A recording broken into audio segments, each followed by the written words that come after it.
కొంచెం ఇన్కన్వీనియంట్ అడ్డం వస్తుంది.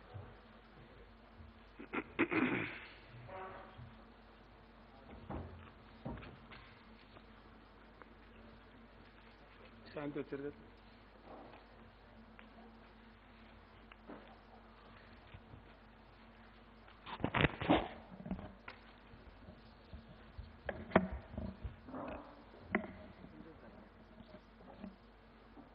ఇటు వస్తే బెటర్.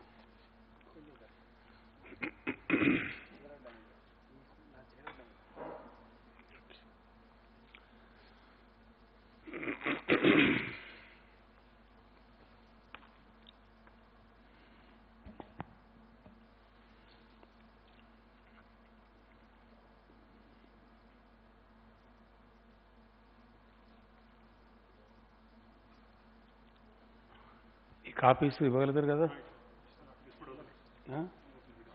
బెటర్ ఇచ్చేయండి.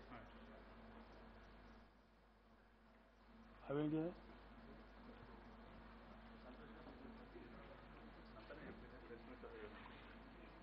తర్వాత?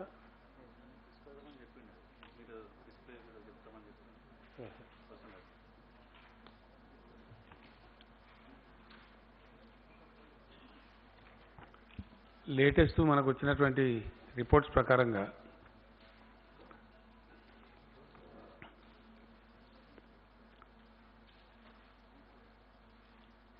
మొత్తం తెలంగాణలో ఇప్పటి వరకు ఈరోజు కూడా టెస్ట్ల తర్వాత కొత్తగా 18 మందికి రావడం జరిగింది పాజిటివ్. అవన్నీ కలిపితే 858 కేసులకు ఇప్పటికీ పాజిటివ్ వచ్చింది మన దగ్గర.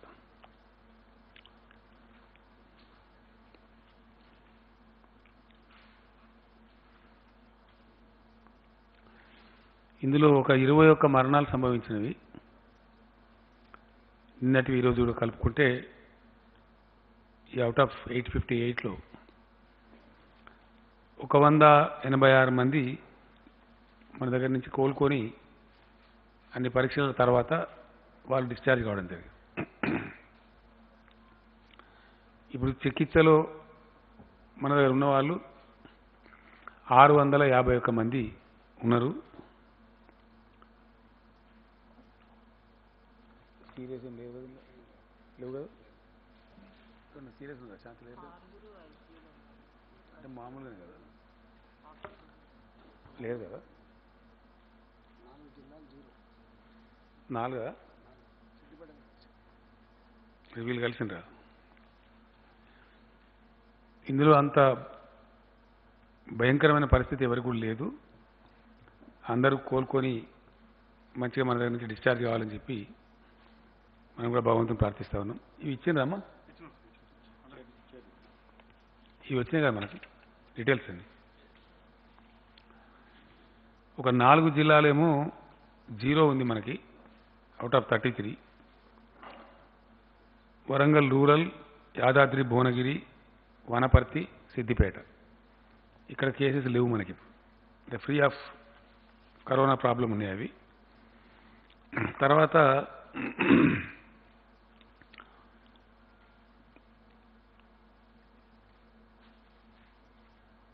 కేసులు ఎన్ని రోజులకు డబుల్ అవుతున్నాయి అనేది ఒక పరిశీలన ఉంటుంది జనరల్గా.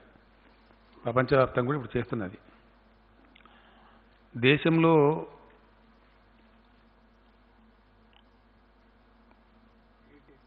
ఎనిమిది రోజులకోసారి ఉన్న స్టేజ్ల సంఖ్య డబుల్ అవుతా ఉంది. బట్ వేరే తెలంగాణలో కొంచెం కంట్రోల్ ఉంది, బెటర్ కంట్రోల్ ఉంది. మోర్ దాన్ 10 days పడుతుంది మనకి డబుల్ కావడానికి పేషెంట్ల సంఖ్య. డెత్ రేటు, జబ్బు సోకిన వాళ్ళలో మరణించే వారి సంఖ్య చూస్తే కంట్రీ స్థాయిలో 3.22% ఉంది. తెలంగాణకు వచ్చేటప్పటికి 2.44% ఉంది. డెత్ రేట్లో కూడా మనం కొంచెం తక్కువనే ఉన్నాం. మిలియన్ కేసులకు ఎంతమందిని పరీక్షిస్తున్నారు 1 మిలియన్ మందిలో అని కంపారిజన్ చేస్తే ఇండియా స్థాయిలోనేమో పర్ మిలియన్ 254 మందిని పరీక్షిస్తూ ఉన్నారు. మన దగ్గర 375 మెంబర్స్ మనం టెస్ట్ చేస్తూ ఉన్నాం. టెస్ట్లో కూడా మనం కంట్రీ యావరేజ్ కంటే చాలా ఎబోవ్ ఉన్నాం. ఈ విధంగా ప్రయత్నాలు జరుగుతున్నాయి. వీటన్నిటి మధ్య ఇట్లా వచ్చింది. దీని తదనంతరం లాస్ట్ పేజ్లో మీరు చూడొచ్చు, మీ దగ్గర వివరాలని. స్టార్టింగ్లో మనకు కొంచెం వైద్య సిబ్బందికి ఇతరత్ర అవసరమయ్యేటువంటి మెడికల్ ఎక్విప్మెంట్ తక్కువ ఉండేది మన దగ్గర. దేశంలో ఏ రాష్ట్రానికి కూడా ఇటువంటి జబ్బులు ఎదుర్కొనేటువంటి అలవాటు ఇంతకుముందు లేదు కాబట్టి, ఇంత ఉత్పాతం లేదు కాబట్టి కొంచెం తక్కువ అలవాటు ఉండేది. దానివల్ల ఈ ఎక్విప్మెంట్ అందుబాటులో ఉండేది కాదు. ఫస్ట్ ప్రెస్ కాన్ఫరెన్స్లో ఈవెన్ ప్రైమ్ మినిస్టర్ గారు కూడా అదే చెప్పినారు. తర్వాత ఎక్కడికక్కడ రాష్ట్రాలు కేంద్రం మేల్కొని ప్రయత్నాలు ముమ్మరం చేసిన తర్వాత పూర్తి స్థాయిలో ఈ ఎక్విప్మెంట్ మనకు వచ్చిన్నది. నేను లాస్ట్ టైం ప్రెస్ కాన్ఫరెన్స్లో చెప్పినట్టుగానే ఈ పీపీఈ కిట్స్ కానీ N95 మాస్క్ కానీ ఇవి మనకు వస్తూ ఉన్నాయి కంటిన్యూస్గా. వీటిని 10 లక్షల సంఖ్య కూడా తీసుకుపోవడానికి ప్రయత్నాలు జరుగుతున్నాయి. హెల్త్ మినిస్టర్ గారు ఎవ్రీడే పర్సనల్గా మానిటర్ చేస్తూ ఉన్నారు. షార్ట్లీ అంటే మనకు అవసరానికి చాలిన దానికంటే కొంచెం ఎక్కువ కూడా ఎటువంటి విపత్కర పరిస్థితి వచ్చినా ఎదుర్కోవడానికి సిద్ధంగా ఉండేటట్టు ఈ ఎక్విప్మెంట్ పూర్తి స్థాయిలో తీసుకుంటూ ఉన్నారు.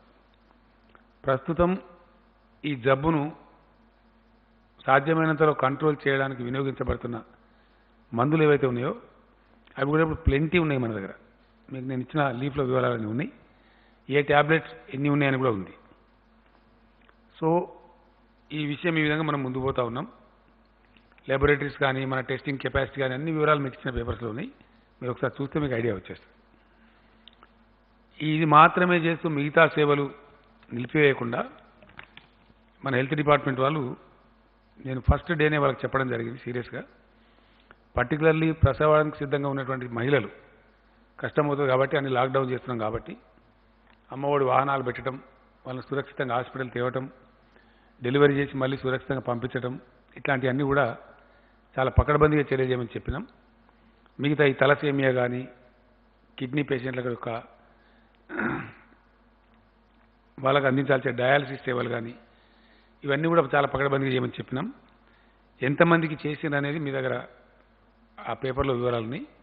కీమోథెరపీ కావచ్చు, క్యాన్సర్ పేషెంట్లు కావచ్చు, కిడ్నీ పేషెంట్లు కావచ్చు, వాళ్ళకు కూడా ఇబ్బంది కలగకుండా సేవలు అందిస్తూనే ఉన్నారు. ఆ విధంగా జరుగుతూ ఉంది. దీని తదనంతరం ప్రపంచవ్యాప్తంగా కూడా పరిస్థితి కొన్ని దేశాల్లో చెప్పబడుతున్నప్పటికీ మళ్ళీ అక్కడ రిపీట్ కూడా అవుతూ ఉంది. చాలా దేశాలు మానేసుకున్న వాళ్ళు మళ్ళీ లాక్డౌన్ చేసినారు. ఉదాహరణకు సింగపూర్ లాంటి దేశం కూడా ఎత్తేసినారు, మళ్ళీ లాక్డౌన్ చేసినారు పరిస్థితిని బట్టి. అట్లా ఇప్పుడు దాదాపు 42 దేశాలు సంపూర్ణ లాక్డౌన్లో ఉన్నాయి ప్రెజెంట్లీ. అతి ఎక్కువ రోజులు ఉన్నటువంటి దేశాలు జాతీయ స్థాయిలో అంటే చైనా వుహాన్ వాడికి 77 రోజులు, Ireland 67 days, France 55 days, Australia 54 రోజులు, మలేషియా 46 రోజులు, నెదర్లాండ్స్ 44 రోజులు, లిథువేనియా 43 రోజులు, పెరు 42 రోజులు, ఇట్లా చాలా దేశాలు ఆస్ట్రేలియా ఇట్లా ఉన్నాయి వివరాలన్నీ. మొత్తం మీద 42 దేశాలు చాలా రోజులుగా ఉన్నవి. ఇట్లా ఉన్న పరిస్థితుల్లో మన దగ్గర కూడా లాక్డౌన్ కొనసాగుతున్నది. దాన్ని మే 3 వరకు గవర్నమెంట్ ఆఫ్ ఇండియా ఆల్రెడీ ప్రకటించున్నారు ఈ లాక్డౌన్ కొనసాగుతుందని చెప్పి.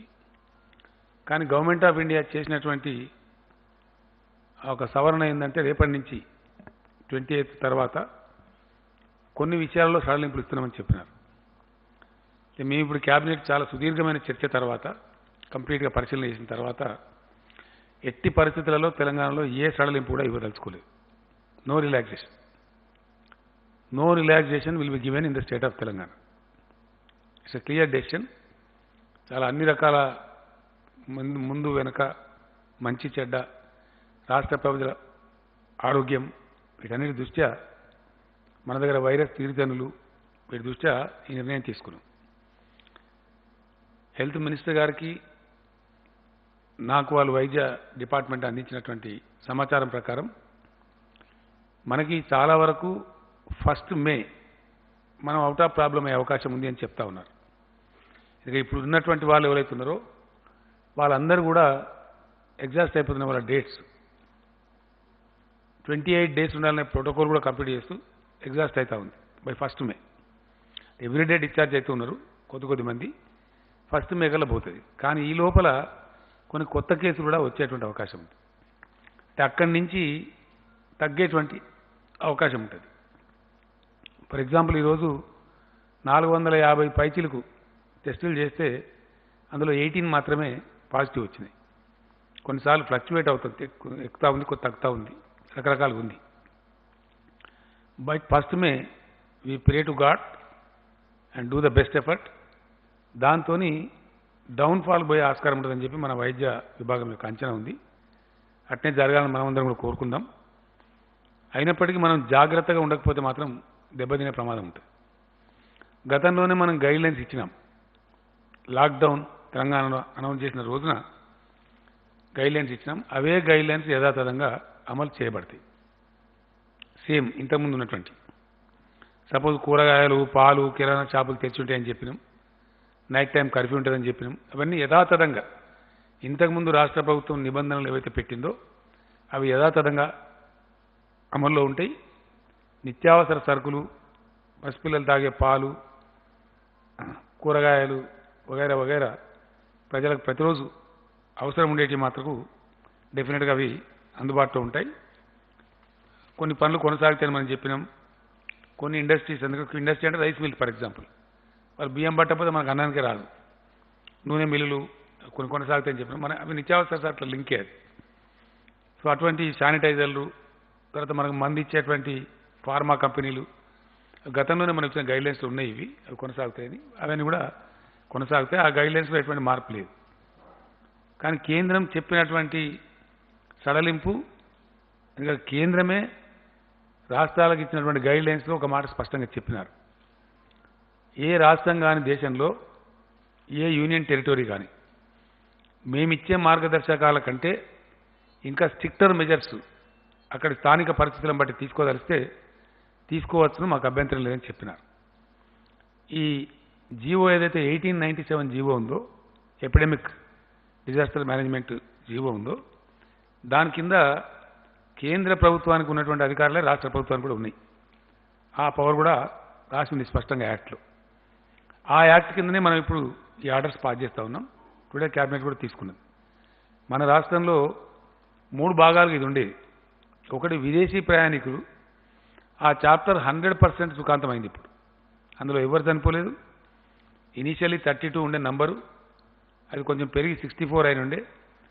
కంప్లీట్ ప్రోటోకాల్ ప్రకారం 100% వాళ్ళంతా డిశ్చార్జ్ అయిపోయినారు.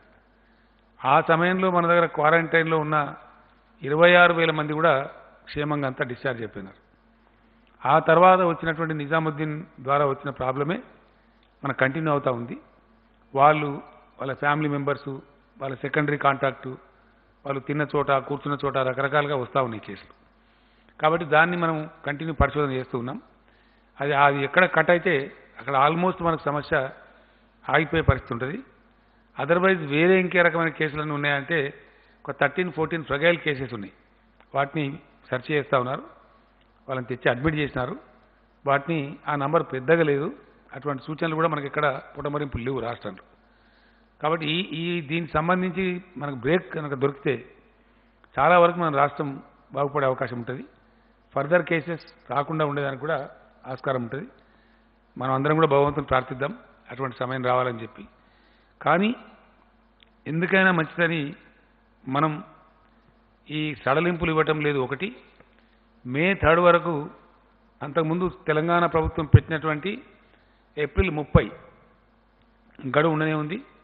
దాని మీద భారత ప్రభుత్వం విధించినటువంటి గడువు మే 3 వరకు ఉంది.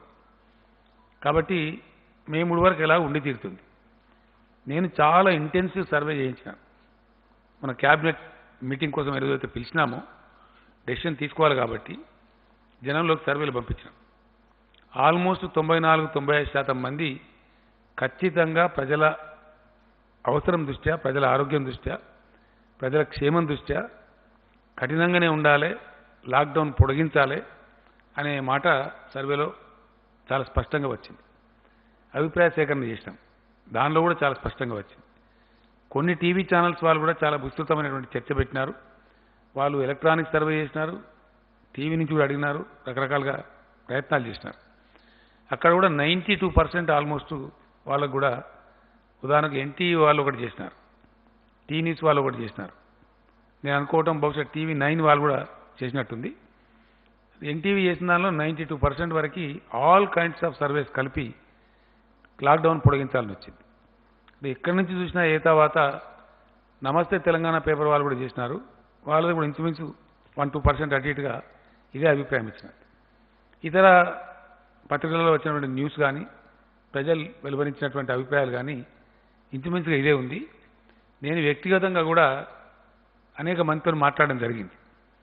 కొంతమందికి అడిగి ఆ జిల్లాలో 4 పేర్లు ఇవ్వమని చెప్పి, ఆ నియోజకవర్గంలో 4 పేర్లు ఇవ్వమని వాళ్ళని అడిగినాను, క్రాస్ సెక్షన్ పీపుల్. నేను భయంగా మాట్లాడిన దానిలో అడ్వకేట్స్ ఉన్నారు, డాక్టర్స్ ఉన్నారు, రైతులు ఉన్నారు, కూలీలు ఉన్నారు, అన్ని రకాల వాళ్ళు ఉన్నారు, యంగ్స్టర్స్ కూడా ఉన్నారు. ముక్త కంఠంతో నాకైతే నేను అడిగిన ప్రతి వ్యక్తి సుమారు నేను ఒక 70-80 మందితో మాట్లాడినాను. 10 పాత జిల్లాలలో ఒక్కొక్క జిల్లాలో 7, 8, 10 మందితో కూడా మాట్లాడినాం. ఆల్మోస్ట్ తెల్లారు కూడా కొంత మాట్లాడినాం, 100 మంది దాకా మాట్లాడినాం. 100% చెప్పినారు. వాళ్ళు అడిగింది ఏంటంటే, లాక్డౌన్ ఎత్తివేసినా, సడలింపు చేసినా ఎందువల్ల చేస్తున్నట్టు, వ్యాధి తగ్గిందా, ఎందువల్ల చేస్తున్నట్టు వాళ్ళు క్వశ్చన్ నన్నే అడిగినారు. రెండోది చాలా స్పష్టంగా చెప్పినారు, ఎట్టి పరిస్థితులలో కొనసాగించాల్సిందే, అవసరమైతే మే నెలాఖరు దాకా కూడా కొనసాగించండి, ఇందులో కాంప్రమైజ్ కావద్దు అని కూడా చెప్పిన వాళ్ళు చాలామంది ఉన్నారు. ఇప్పుడు మేము ఈ రాష్ట్ర కేబినెట్ ఈరోజు మంచి చెడ్డ అని చూసుకున్న తర్వాత నిర్ణయం తీసుకున్నది ఏంటంటే, మే 7th వరకు లాక్డౌన్ పొడిగిస్తా ఉన్నాం. 3rd వరకు ఎట్లా ఉంది, దానికి ఇంకో 4 రోజులు కలిపి lockdown will be continued in the state of Telangana up to May 7th. 7th నాడు రిలీజ్ కాదు, 8th నాడు రిలీజ్ అవుతుంది. 7th కూడా లాక్డౌన్లోనే ఉంటుంది. నేను ఇందాక చెప్పినట్టు గతంలో ఉన్న నిబంధనలే ఉంటాయి. నైట్ కర్ఫ్యూ అట్లాగే ఉంటుంది. చాలా కఠినంగా వ్యవహరించాలని చెప్పి నిర్ణయించుకున్నాం. ఎందుకంటే నిమిషానికంటే మళ్ళీ బాగుండదు. ఈ విషయాన్ని పూర్తిగా సమీక్షించడం కోసం మే 5th నాడు మళ్ళీ కేబినెట్ సమావేశం అనుకున్నాం.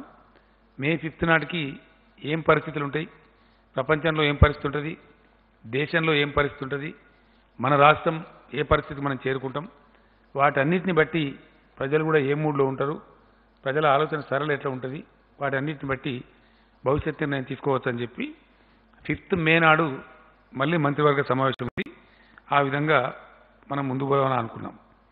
కంటైన్మెంట్ జోన్స్ ఏవైతే ఉన్నాయో అక్కడ చాలా కఠినంగా వివరించాల్సిన అవసరం ఉంది. నేను డీజీపీ గారిని ప్రత్యేకంగా కూడా కోరినాను.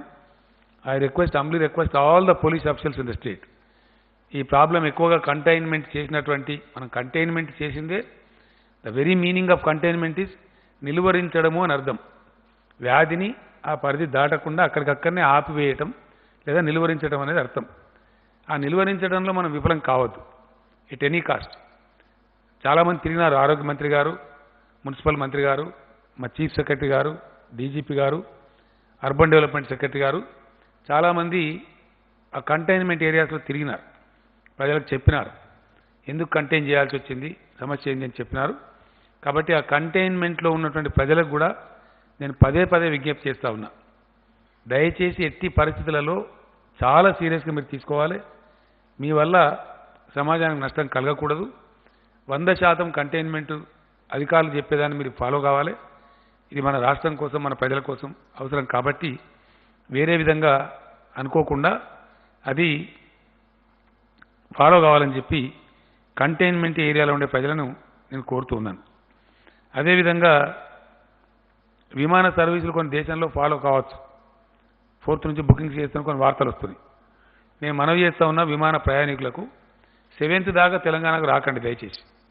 ఎందుకంటే ఇక్కడ మీకు ట్యాక్సీ ఉండదు, క్యాబ్ ఉండదు, హోటల్ ఉండదు, ఏమీ ఉండదు, చాలా కష్టమవుతుంది. జిఎంఆర్ ఎయిర్పోర్ట్ వారికి కూడా చెప్తాం, 7th వరకు ఈ నిబంధనలు ఫాలో కావాల్సిందే. ఎందుకంటే మనకి ఇబ్బంది వస్తుంది, మళ్ళీ సిచ్యువేషన్ ఏదో తెలిస్తే కంట్రోల్లో ఉంటాం. కాబట్టి దాన్ని కూడా ప్రయత్నం చేస్తాం. కొన్ని గ్రాసరీస్ సప్లై చేస్తారు, లైక్ బిగ్ బాస్కెట్ లాంటి వాళ్ళు షాప్ ఉన్నారు. గ్రాసరీస్ అంటే కిరాణా సరుకులు, ఇంగ్లీష్లో అయితే ఏదో గొప్ప కూడా గ్రాసరీస్ అంటే కిరాణా సరుకులు, కూరగాయలు ఇట్లాంటి సప్లై చేసే వాళ్ళకి ఇబ్బంది లేదు, ఫ్రూట్స్ కానీ సప్లై చేసే వాళ్ళకి ఇబ్బంది లేదు. కానీ కొన్ని ఉన్నాయి, వాళ్ళ పేరు ఏంటంటే ఒకటి స్విగ్గీ, ఇంకోటి జొమాటో, వీళ్ళు ఫుడ్ సప్లై చేస్తారు. ఇది కొద్దిగా ప్రమాదకరం. రేపటి నుంచి వీళ్ళని బ్యాన్ చేస్తూ ఉన్నాం. ఈరోజు ఆర్డర్స్ ఉంటే ఇచ్చుకోవచ్చు, కానీ రేపు పొద్దు నుంచి మాత్రం ఎట్టి పరిస్థితిలో ఈ స్విగ్గీ అనేది జొమాటో అనేది రాష్ట్రంలో అనుమతించం. వాళ్ళు ఒకవేళ అతిక్రమించిన మాటకు వాళ్ళ మీద చర్యలు తీసుకుంటాం. కారణం ఏంటంటే వేరే ఇతర ప్రాంతాల్లో మన దేశంలో ఒక పిజ్జా ఆ పిజ్జా అనేది తెప్పిస్తే 69 మంది దాంతో ఎఫెక్ట్ అయిపోయింది.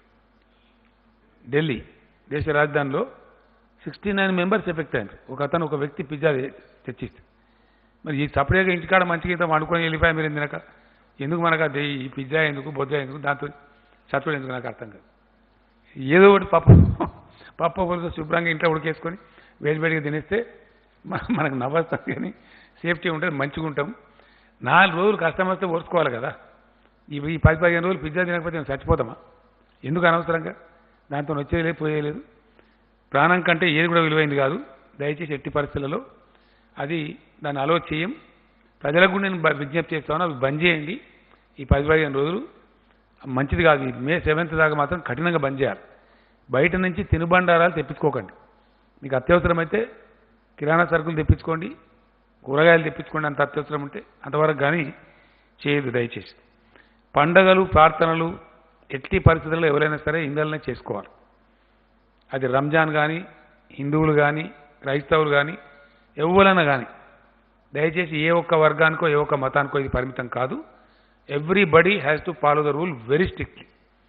సామూహిక ప్రార్థనలు అనుమతించబడవు. అన్ని లాక్డౌన్ అయిపోయినాయి. నాకు చాలా సంతోషం, మొన్న ఓల్డ్ సిటీలో మన ఫేమస్ మస్జిద్ మక్కా మస్జిద్లో కూడా కేవలం ఇమాం సాబ్తో ఒక 2-3 ప్రార్థన చేసినారు. మన జుమ్మా మస్జిద్ కూడా ఆ ట్రెండ్ చాలా మంచిది మనకి. కాబట్టి అందరూ కూడా అదే ఫాలో కావాలి. అన్ని ఆలయాలు మూసేసినారు. తిరుపతి దేవస్థానం మూసేసినారు, శ్రీశైలం మూసేసినాం, మన దగ్గర వేములవాడ మూసేసినాం, యాదాద్రి మూసేసినాం, భద్రాచలం మూసుకున్నాం. ఈవెన్ శ్రీరామ నవమి పట్టాభిషేకం కూడా జరుపుకోలేదు మనం. ఇవన్నీ కూడా కళ్యాణం, స్వామివారి కళ్యాణమైన లిమిటెడ్గా చేసుకున్నాం. కాబట్టి ఎవరమైనా మినహాయింపు లేకుండా దయచేసి any religious congregation is not allowed. ఏ మతం యొక్క సామూహిక కార్యక్రమాలు అనుమతించబడవు. ఆ విషయంలో చాలా స్ట్రిక్ట్గా ఉంటారు. 100% దాన్ని అందరూ కూడా ఫాలో కావాల్సిందే. కాబట్టి ఆ రకంగా ముందుకోవాల్సినటువంటి అవసరం ఉంటుంది. మనం భవిష్యత్తు దృష్ట్యా, ప్రజల యొక్క ఇంట్రెస్ట్ దృష్ట్యా ఈ చర్యలు తీసుకోక తప్పదు. కాబట్టి దాన్ని అన్నిదా భావించద్దు. ఆ విధంగానే అందరు దయచేసి సహకారం చేయాలి. ఇప్పటిదాకా మంచి సహకారం అందిస్తూ ఉన్నారు ప్రజలు, చాలా సంతోషం. ప్రజాప్రతినిధులు కూడా అందరూ పాల్గొంటూ ఉన్నారు. విశేషించి గ్రౌండ్లో ఉండే ప్రజాప్రతినిధులు చాలా బాగా పనిచేస్తూ ఉన్నారు. వ్యవసాయ కొనుగోళ్లకు సంబంధించి కూడా మంచి కోఆర్డినేషన్ జరుగుతూ ఉంది. వ్యవసాయ మంత్రి గారు కూడా నిరంజన్ రెడ్డి గారు కొన్ని జిల్లాలు పర్యటన చేశారు.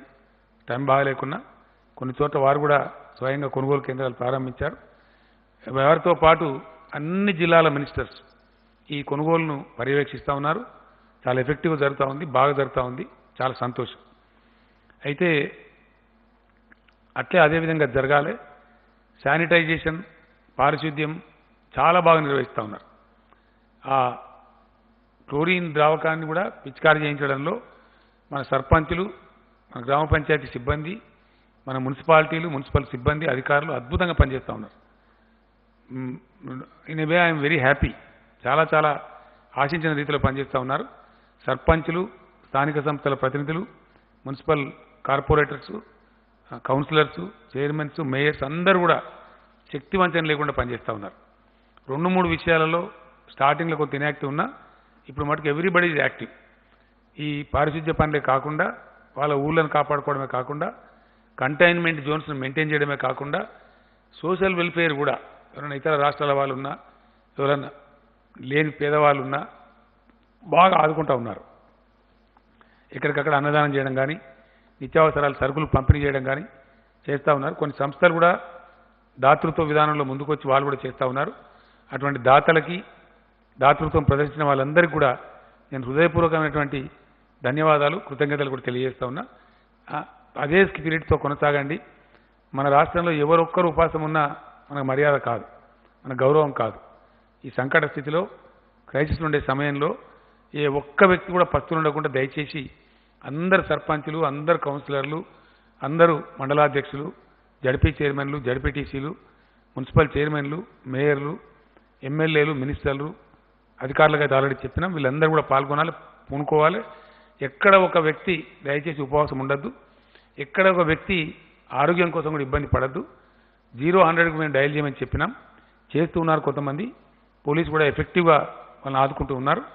అదేవిధంగా కొనసాగాలని చెప్పి నేను కోరుతూ ఉన్నాను. ప్రజాప్రతినిధులు, ఉద్యోగులు వీళ్ళకి ఇచ్చినటువంటి వేతనాలు ఏవైతున్నాయో గతంలో ఇచ్చిన వేతనాలే ఇప్పుడు కూడా ఈ మంత్ కూడా ఇవ్వబడతాయి. ఏప్రిల్ నెల వేతనాలు కూడా అట్లనే ఇవ్వబడతాయి. 50% కోత వాళ్లకు, 75% కోత ప్రజాప్రతినిధులకు ఉంటుంది. అదేవిధంగా కొనసాగుతుంది.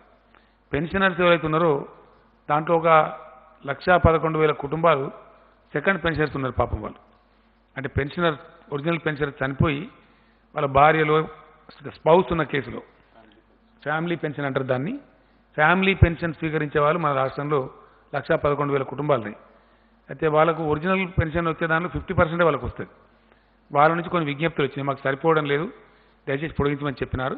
సో పెన్షనర్లందరికీ కూడా 75% శాలరీ, ఇంతకుముందు 50% అనుకున్నాం, వాళ్ళకి 75% శాలరీ ఇవ్వడం జరుగుతుంది ఏప్రిల్ మాసానికి. వాళ్ళ ఇబ్బంది కొంత దూరం అయ్యేటువంటి అవకాశం ఉంటుంది.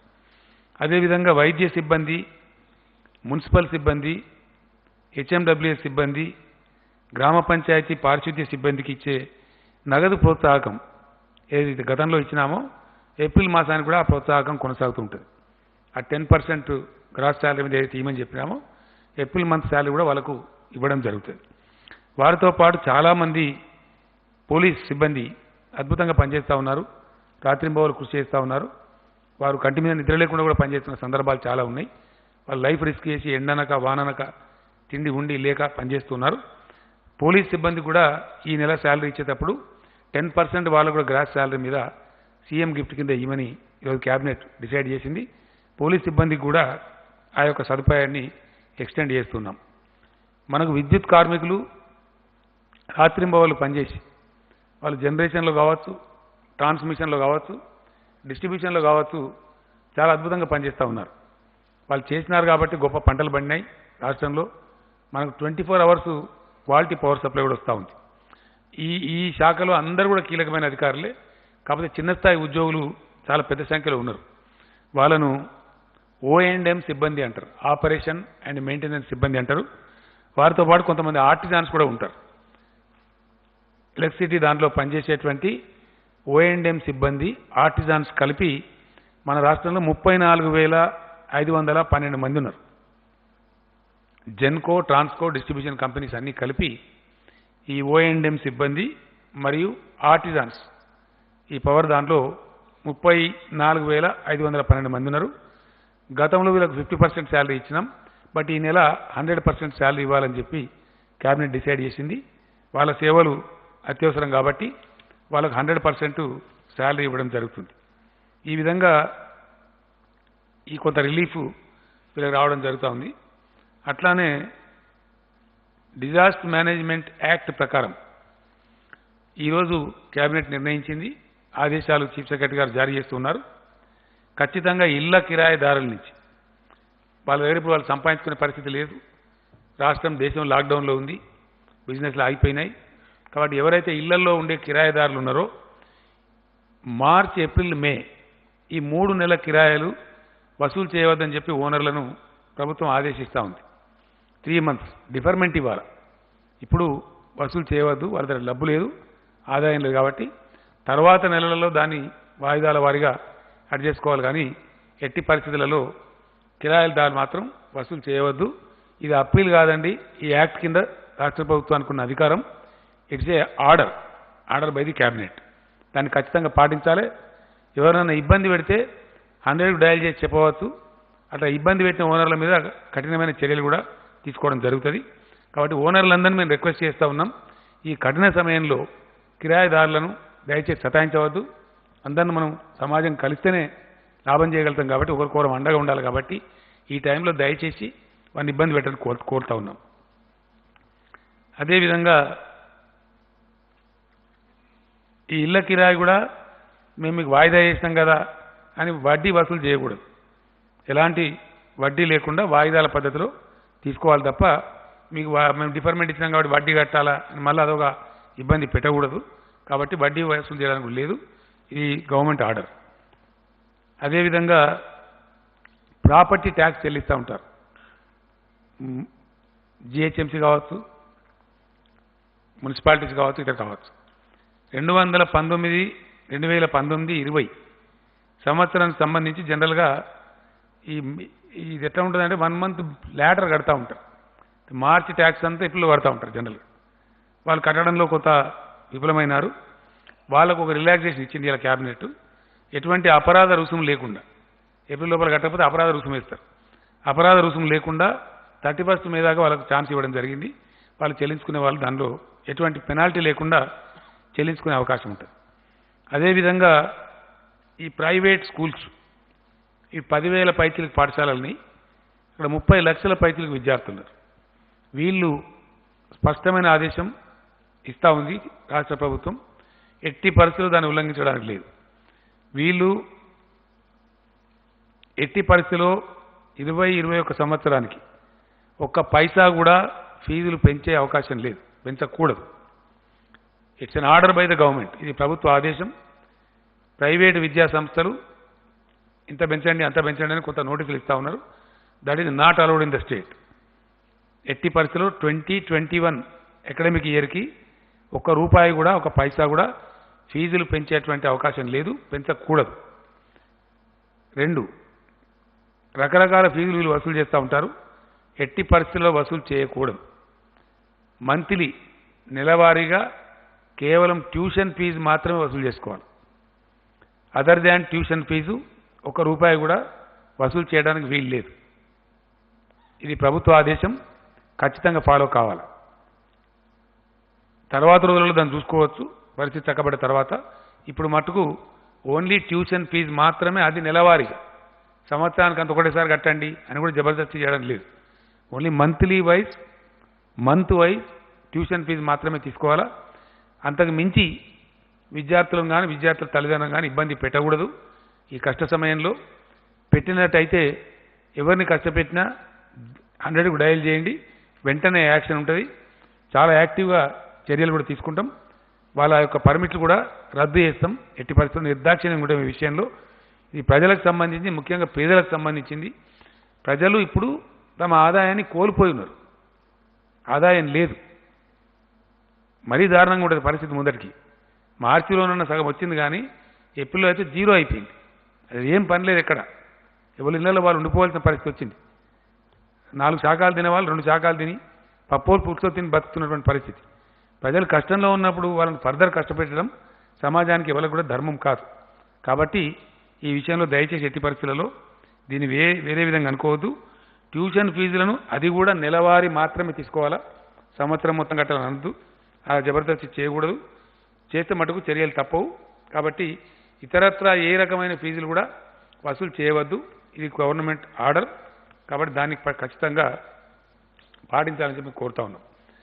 అదేవిధంగా ఏప్రిల్ మాసంలో చాలా దారుణంగా ఆదాయాలు లేవు కాబట్టి, అసలు పనే లేకుండా పోయింది కాబట్టి, ఎవరింటికాన్ని వారిని ఉండమని ప్రభుత్వమే చెప్పింది కాబట్టి పేదలు కూడా ఇబ్బందులలో ఉంటారు. కాబట్టి తెల్ల రేషన్ కార్డున్న ఈ 87.5 lakh రేషన్ కార్డ్స్ ఏవైతున్నాయో వాళ్ళకు మే మాసానికి కూడా ఈ నెలకి ఇచ్చినట్టు, ఏప్రిల్ నెలకి ఇచ్చినట్టే ప్రతి వ్యక్తికి 12 కిలోల బియ్యం ప్రతి కార్డు మీద ఇవ్వడం, ఉచితంగా ఫ్రీగా ఇవ్వడం జరుగుతుంది. ఈచ్ పర్సన్కి 12. అంటే ఒక కుటుంబంలో 5గురు ఉంటే 60 కేజీలు వస్తుంది.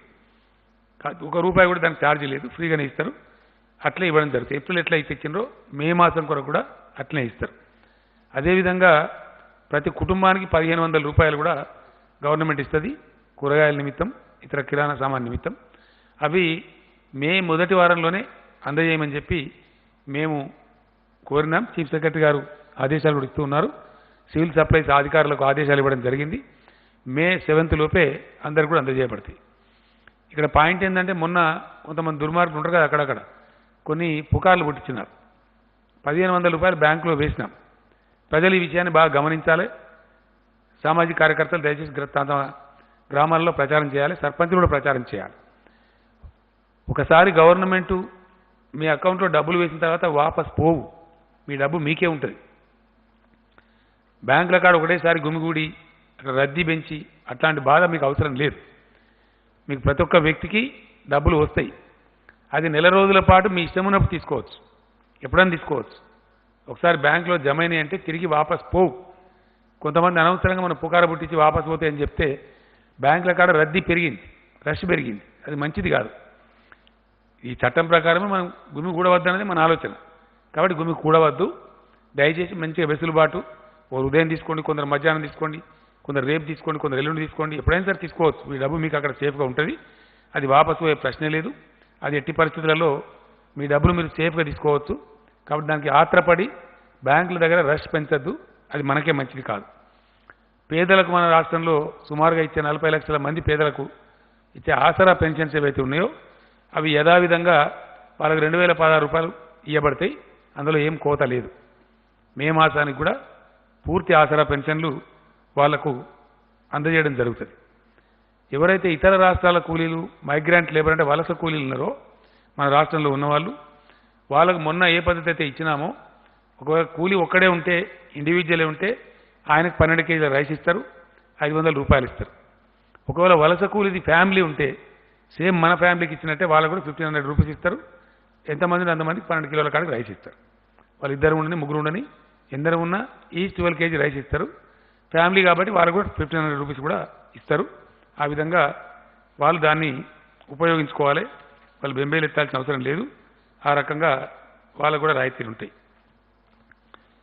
కొంత పరిశ్రమల వాళ్ళు కూడా మాకు కూడా ఇబ్బంది ఉంది, మా ప్రొడక్షన్ లేదు, వాటిని మేము విద్యుత్ ఛార్జీలు చెల్లించే పరిస్థితి లేదు, మీరే బంద్ చేయమని లాక్డౌన్ పెట్టిండ్రు, జీతాలు కూడా కార్మికులకు ఇవ్వమన్నారు, కాబట్టి చేయలేమని చెప్పి వాళ్ళు కొన్ని రిక్వెస్ట్లు పెట్టినారు. దాన్ని కూడా క్యాబినెట్ డిస్కస్ చేసింది, ఈరోజు కొన్ని కన్సిడర్ చేసింది. ఈ లాక్డౌన్ పీరియడ్లో వాళ్ళు చెల్లించాల్సినటువంటి ఫిక్స్డ్ ఛార్జెస్ అని ఉంటాయి వాళ్ళకి, దానికి డిఫర్మెంట్ ఇస్తూ ఉన్నారు. ఏప్రిల్ మే మాసాలకి, ఏప్రిల్ మే మాసం యొక్క ఫిక్స్డ్ ఛార్జెస్ పరిశ్రమల వాళ్ళకి రద్దు చేయబడతా ఉన్నాయి. ఫిక్స్డ్ ఛార్జ్ అంటే ఏంటంటే కరెంటు వాడినా వాడకపోయినా కట్టే బిల్లులు అవి వసూలు చేయబడతాయి. ఇవాళ వాడలేదు కాబట్టి కరెంటు ఛార్జ్ వచ్చే ఆస్కారమే లేదు. కాబట్టి they are not in a problem. గతంలో ఎవరైనా ఇప్పుడు బిల్లులు సకాలంలో ఒకవేళ చెల్లిస్తామంటే ఒక 1% వాళ్ళకి రిబేట్ కూడా ఇస్తారు. ఇప్పుడు అదేవిధంగా లాక్డౌన్ పీరియడ్లో ఎవరైతే కొన్ని పరిశ్రమలు జరిగేవి పవర్ ఛార్జెస్ ఉంటాయో సకాలంలో వాళ్ళు చెల్లించినట్టయితే, లైక్ ఫార్మా ఇండస్ట్రీ మనం పర్మిట్ చేసినాం, రైస్ మిల్ మనం పర్మిట్ చేసినాం, ఇట్లా కొన్ని ఉన్నాయి కదా, ఇతరత్ర నడుపుకొని చేసినా కూడా మనం పర్మిట్ చేసినటువంటివి, వాళ్ళు కూడా సకాలంలో బిల్ పే చేస్తే వాళ్ళకు కూడా 1% రిబేట్ కూడా ఇవ్వడం జరుగుతుంది. ఆ విధంగా ఉంటుంది. ఈ డిఫర్మెంట్ ఏదైతే ఇచ్చిండ్రో ఈ ఏప్రిల్ మే మాసానికి పరిశ్రమలకు ఈ 2 నెలల బిల్లులకి ఫిక్స్డ్ ఛార్జెస్ మీద రిబేట్ అయితే ఇచ్చిండ్రో ఇవి తర్వాత వాళ్ళు వాయిదాల రూపంలో కట్టాలి. గతంలో పద్ధతి ఏంటంటే వాళ్ళు దీని మీద పెనాల్టీ కట్టాలి. ఇప్పుడు పెనాల్టీ మాఫీ చేయడం జరిగింది. పెనాల్టీ చెల్లించాల్సినటువంటి అవసరం లేదు. ఆ డిలే పేమెంట్ పెనాల్టీ ఏదైతే ఉంటుందో ఆ విధంగా దానికి ప్రాబ్లం లేదు. అదేవిధంగా చెప్పిన నేను ఆల్రెడీ టోల్డ్ అయితే ఆసరా పెన్షన్ చెప్పాను కదా, చెప్పాను. సో అదేవిధంగా వైద్య సిబ్బందికి నా యొక్క ధన్యవాదాలను తెలియజేస్తూ ఉన్నా. ఎందుకంటే చాలా మంచి పని వాళ్ళు చేస్తూ ఉన్నారు, స్థైర్యం కోల్పోకుండా అద్భుతంగా చేస్తూ ఉన్నారు. మీకు ఇచ్చిన దానిలో వివరాలున్నాయి. ఇప్పుడు వాళ్ళకు సిబ్బందికి ఎటువంటి ఇబ్బంది లేకుండా అన్ని ఎక్విప్మెంట్స్ కానీ మెడిసిన్స్ కానీ మంచి చెడ్డ అన్నీ కూడా ఉన్నాయి. ఇలా మెడికల్ డిపార్ట్మెంటు వాళ్ళకు మంచి వార్త ఏంటంటే ఈ గచ్చిబౌలి స్పోర్ట్స్ కాంప్లెక్స్ ప్రపంచవ్యాప్తంగా కూడా ఏమైందంటే రకరకాల దేశాలలో రకరకాల క్రీడలు జరుగుతూ ఉంటాయి, క్రీడోత్సవాలు కూడా జరుగుతూ ఉంటాయి. ఒలింపిక్స్ కావచ్చు, జాతీయ స్థాయి క్రీడలు కావచ్చు, రకరకాలు జరుగుతాయి. వాటిని ఏం చేస్తారంటే అక్కడ నిర్మించినటువంటి ఏషియాడ్ కూడా జరిగింది మన ఇండియాలో. ఇందిరాగాంధీ గారు ప్రైమ్ మినిస్టర్ ఉండే రోజుల్లో స్పోర్ట్స్ విలేజెస్ అని కడతారు. వచ్చిన క్రీడాకారులు వాళ్ళ వసతులు కల్పించాలని చెప్పి కడతారు. తర్వాత ఏం చేస్తారంటే వాటిని సమాజానికి ఉపయోగపడాలి కాబట్టి తీసేసి వేరియస్ గవర్నమెంట్ డిపార్ట్మెంట్స్ కనిస్తారు, లేకపోతే అమ్మేస్తారు. మన గచ్చిబౌలి స్టేడియం ప్రత్యేకమైన క్రీడల కోసం కట్టిందే. అప్పుడు 78 ఎకరాల జాగా వాళ్ళు తీసుకొని గవర్నమెంట్ నుంచి కట్టినారు. కొన్ని ఫ్లాట్స్ అమ్మేసినారు, కొన్ని విల్లాస్కు జాగాలు ఇచ్చినారు, అంత అయిపోయింది. ఈ మిగిలిన భవనం కూడా ఒకటి ఐడియల్గా పడి ఉంది. చాలాసార్లు మనం అనుకున్నాం, తెలంగాణ హైకోర్టు ఏర్పడినప్పుడు కూడా అవసరం కూడా ఆ బిల్డింగ్ వాడదాం అనుకున్నాం. జడ్జీలు కూడా పోయి అప్పుడు ఇన్స్పెక్షన్ కూడా చేసినారు, కానీ అది వాడలేదు. తర్వాత హైకోర్టు బైఫర్కేట్ అయిపోయింది. ఇప్పుడు ఆ స్పోర్ట్స్ కాంప్లెక్స్ను ఆ 14 అంతస్తులతో కూడుకున్న 540 రూమ్ల బిల్డింగ్ని హెల్త్ డిపార్ట్మెంట్ ట్రాన్స్ఫర్ చేయడం జరిగింది. క్రీడా శాఖ నుంచి హెల్త్ డిపార్ట్మెంట్కి ఇస్తూ ఇలా క్యాబినెట్ నిర్ణయం తీసుకున్నది. దాని కింద 9 ఎకరాల 16 గుంటల భూమి ఉంది. ఆ ల్యాండ్ కూడా హెల్త్ డిపార్ట్మెంట్ వారికే ట్రాన్స్ఫర్ చేసినాం. రేపటి నుంచి దాని హక్కులు హెల్త్ డిపార్ట్మెంట్ వారికే ఉంటాయి. అయితే అక్కడ ఇప్పటికే ఆరోగ్య శాఖ మంత్రి గారు, నా ప్రిన్సిపల్ సెక్రటరీ నరసింహరావు గారు, వీరందరూ కూడా శ్రద్ధ వహించి ఆరోగ్య శాఖ వారు కూడా వార్ ఫుడ్ బేసిస్లో 1500 కెపాసిటీ బెడ్స్ ఇప్పుడు తయారు చేసినారు. రేపటి నుంచి వస్తున్నారు ఆయన. ఫ్రమ్ టుమారో అది ఫుల్ యూజ్లోకి వస్తూ ఉంది, 100% యూజ్లోకి వస్తూ ఉంది. సో ప్రస్తుతం అది కోవిడ్ స్పెషల్ హాస్పిటల్ కింద దాన్ని వాడుకుంటాం, మనకు వాడవలసిన అవసరం ఏర్పడితే. తదనంతరం మాత్రం దానికి ఇంకో 10-15 ఎకరాల భూమిని కూడా జత చేస్తూ ఉన్నాం. ఎందువల్ల అంటే మనం దానికి అద్భుతమైన ఒక ఆసుపత్రి కింద తయారు చేయాలని నిర్ణయించినాం. ఇంచేపు గాంధీ, నీలోఫరు, ఉస్మానియా కాకుండా నగరానికి 4 చుట్టూ 4 కడదామనుకున్నాం. మనకు తూర్పు దిశలో ఎయిమ్స్ వచ్చింది, All India Institute of Medical Sciences, Bhimanagar దగ్గర. పశ్చిమ దిశలో ఇప్పుడు ఇది వస్తూ ఉంది. దీని పేరు టిమ్స్ అని పెట్టినాం, Telangana institute of Medical sciences and research. మీరు రాసుకోవాలి దయచేసి, Telangana institute of Medical sciences and research. దీంతో పాటు పోస్ట్ గ్రాడ్యుయేట్ కాలేజ్ కూడా ఉంటుంది, మెడికల్ కాలేజీ. దాంట్లో పోస్ట్ గ్రాడ్యుయేట్ విద్యార్థులకు శిక్షణ కూడా ఉంటుంది. చాలా ఒక ప్రెస్టీజియస్ ఇన్స్టిట్యూట్ కింద తయారవుతుంది. నిమ్స్ కంటే కూడా ఇంకా స్టాండర్డ్గా ఉండే విధంగా నిమ్స్ స్థాయిలోనే ఉంటుంది. ఇందులో ఒక 750 పడకలు జనరల్ హాస్పిటల్ లాగా ఉంటాయి, ఉస్మానియా గాంధీలాగా. మరొక 750 హాస్పిటల్స్ ఏమో మల్టీ స్పెషాలిటీ హాస్పిటల్ ఉంటుంది. చాలా బాగా అద్భుతమైన ఏ కార్పొరేట్ హాస్పిటల్ తీసుకోని విధంగా ఈ ఫెసిలిటీ ప్రజల కోసం ప్రభుత్వ రంగంలో పూర్తి ప్రభుత్వ అర్జనలో వస్తుంది. ఇది ఇచ్చినాం బిల్డింగు. ఈ బిల్డింగ్ ఇంకా ఏమేమి హంగులు పర్మనెంట్గా ఏమేమి హాస్పిటల్ ఎట్లా రూపుదిద్దాలనేది అది ఆరోగ్య శాఖ మంత్రి గారే బాధ్యత తీసుకోమని కూడా క్యాబినెట్ రిక్వెస్ట్ చేసింది. వారి ఆధ్వర్యంలో దీన్ని ఒక అద్భుతమైన మెడికల్ ఫెసిలిటీ కింద తెలంగాణ రాష్ట్రానికి, తెలంగాణ ప్రజలకు ఇది అందుబాటులోకి ఆరోగ్య శాఖ మంత్రి గారు తేబోతా ఉన్నారు. అదేవిధంగా మనకుండే స్టేడియంలు, మనకు షామీర్పేటలో మరియు అక్కింపేట ఎయిర్పోర్ట్ వద్ద ఉన్న 300 ఎకరాల స్పోర్ట్స్ డిపార్ట్మెంట్ యొక్క స్థలాలు, హైదరాబాద్ నగరంలో విస్తరించిన అనేక స్టేడియాలు, వీటన్నిటి మీద చాలా రోజులుగా అనుకుంటా ఉన్నాం. హైదరాబాదు గొప్ప నగరం కాబట్టి ఇది ఒక అద్భుతమైనటువంటి అంతర్జాతీయ నగరం కావాలని మనం కలలుగంటున్నాం. కాబట్టి ఇక్కడ health city, education city, cinema city రావాలని మనం అనుకున్నాం. అట్లనే స్పోర్ట్స్ సిటీ ఆఫ్ తెలంగాణ ఇటు హైదరాబాద్ అని కూడా రావాలని చెప్పి చాలా రోజులు అనుకుంటా ఉన్నాం. క్రీడా శాఖ మంత్రి గారు శ్రీనివాస్ గౌడ్ గారి అధ్యక్షతన ఈరోజు క్యాబినెట్ సబ్ కమిటీని క్యాబినెట్ నియమించింది. వారి అధ్యక్షతన మున్సిపల్ మినిస్టర్ గారు, పంచాయతీరాజ్ మినిస్టర్ గారు, ఎడ్యుకేషన్ మినిస్టర్ గారు, ఈ 3 మినిస్టర్ల సభ్యులుగా ఒక సబ్ కమిటీ నియామకం చేసినాం. తెలంగాణ రాష్ట్ర సమగ్ర క్రీడా విధానాన్ని, క్రీడా పాలసీని తయారు చేయవలసిందిగా వారిని కోరడం జరిగింది. ఆ విధంగా వారి ప్రపోజల్ తయారు చేయాలని చెప్పి కోరడం జరిగింది. వ్యవసాయానికి సంబంధించి 2 కౌంట్స్లో ఈరోజు క్యాబినెట్ సమీక్షించడం జరిగింది. ఒకటి,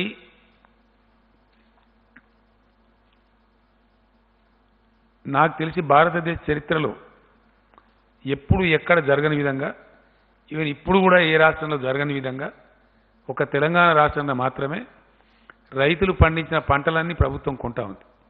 ఇది first time in the Indian history. ఈ కోవిడ్ సందర్భంలో, కరోనా వ్యాధి సందర్భంలో కూడా ఏ రాష్ట్రం కూడా కొంటలేదు ఇండియాలో. తెలంగాణ రైతాంగం మీద మాకున్న ప్రత్యేక శ్రద్ధ, ప్రేమ కనబరచాలి, వాళ్ళు బాగు తీసుకురావాలి, ఖచ్చితంగా బాగు చేయాలి. ఎందుకంటే ఇక్కడ ఒక మాట నేను చెప్పాలి, ఖచ్చితంగా చెప్పాలి. ఒక చిన్న విషయం నేను మొన్న చెప్పిన తర్వాత నాకు చాలామంది ఫ్రెండ్స్ కూడా మాట్లాడినారు. కొన్ని ఆశ్చర్యకరమైన విషయాలు ఉంటాయి. ఈరోజు నిన్నో ఒక రిపోర్ట్ వచ్చింది. ఒక ఇంటర్నేషనల్ జర్నల్లో.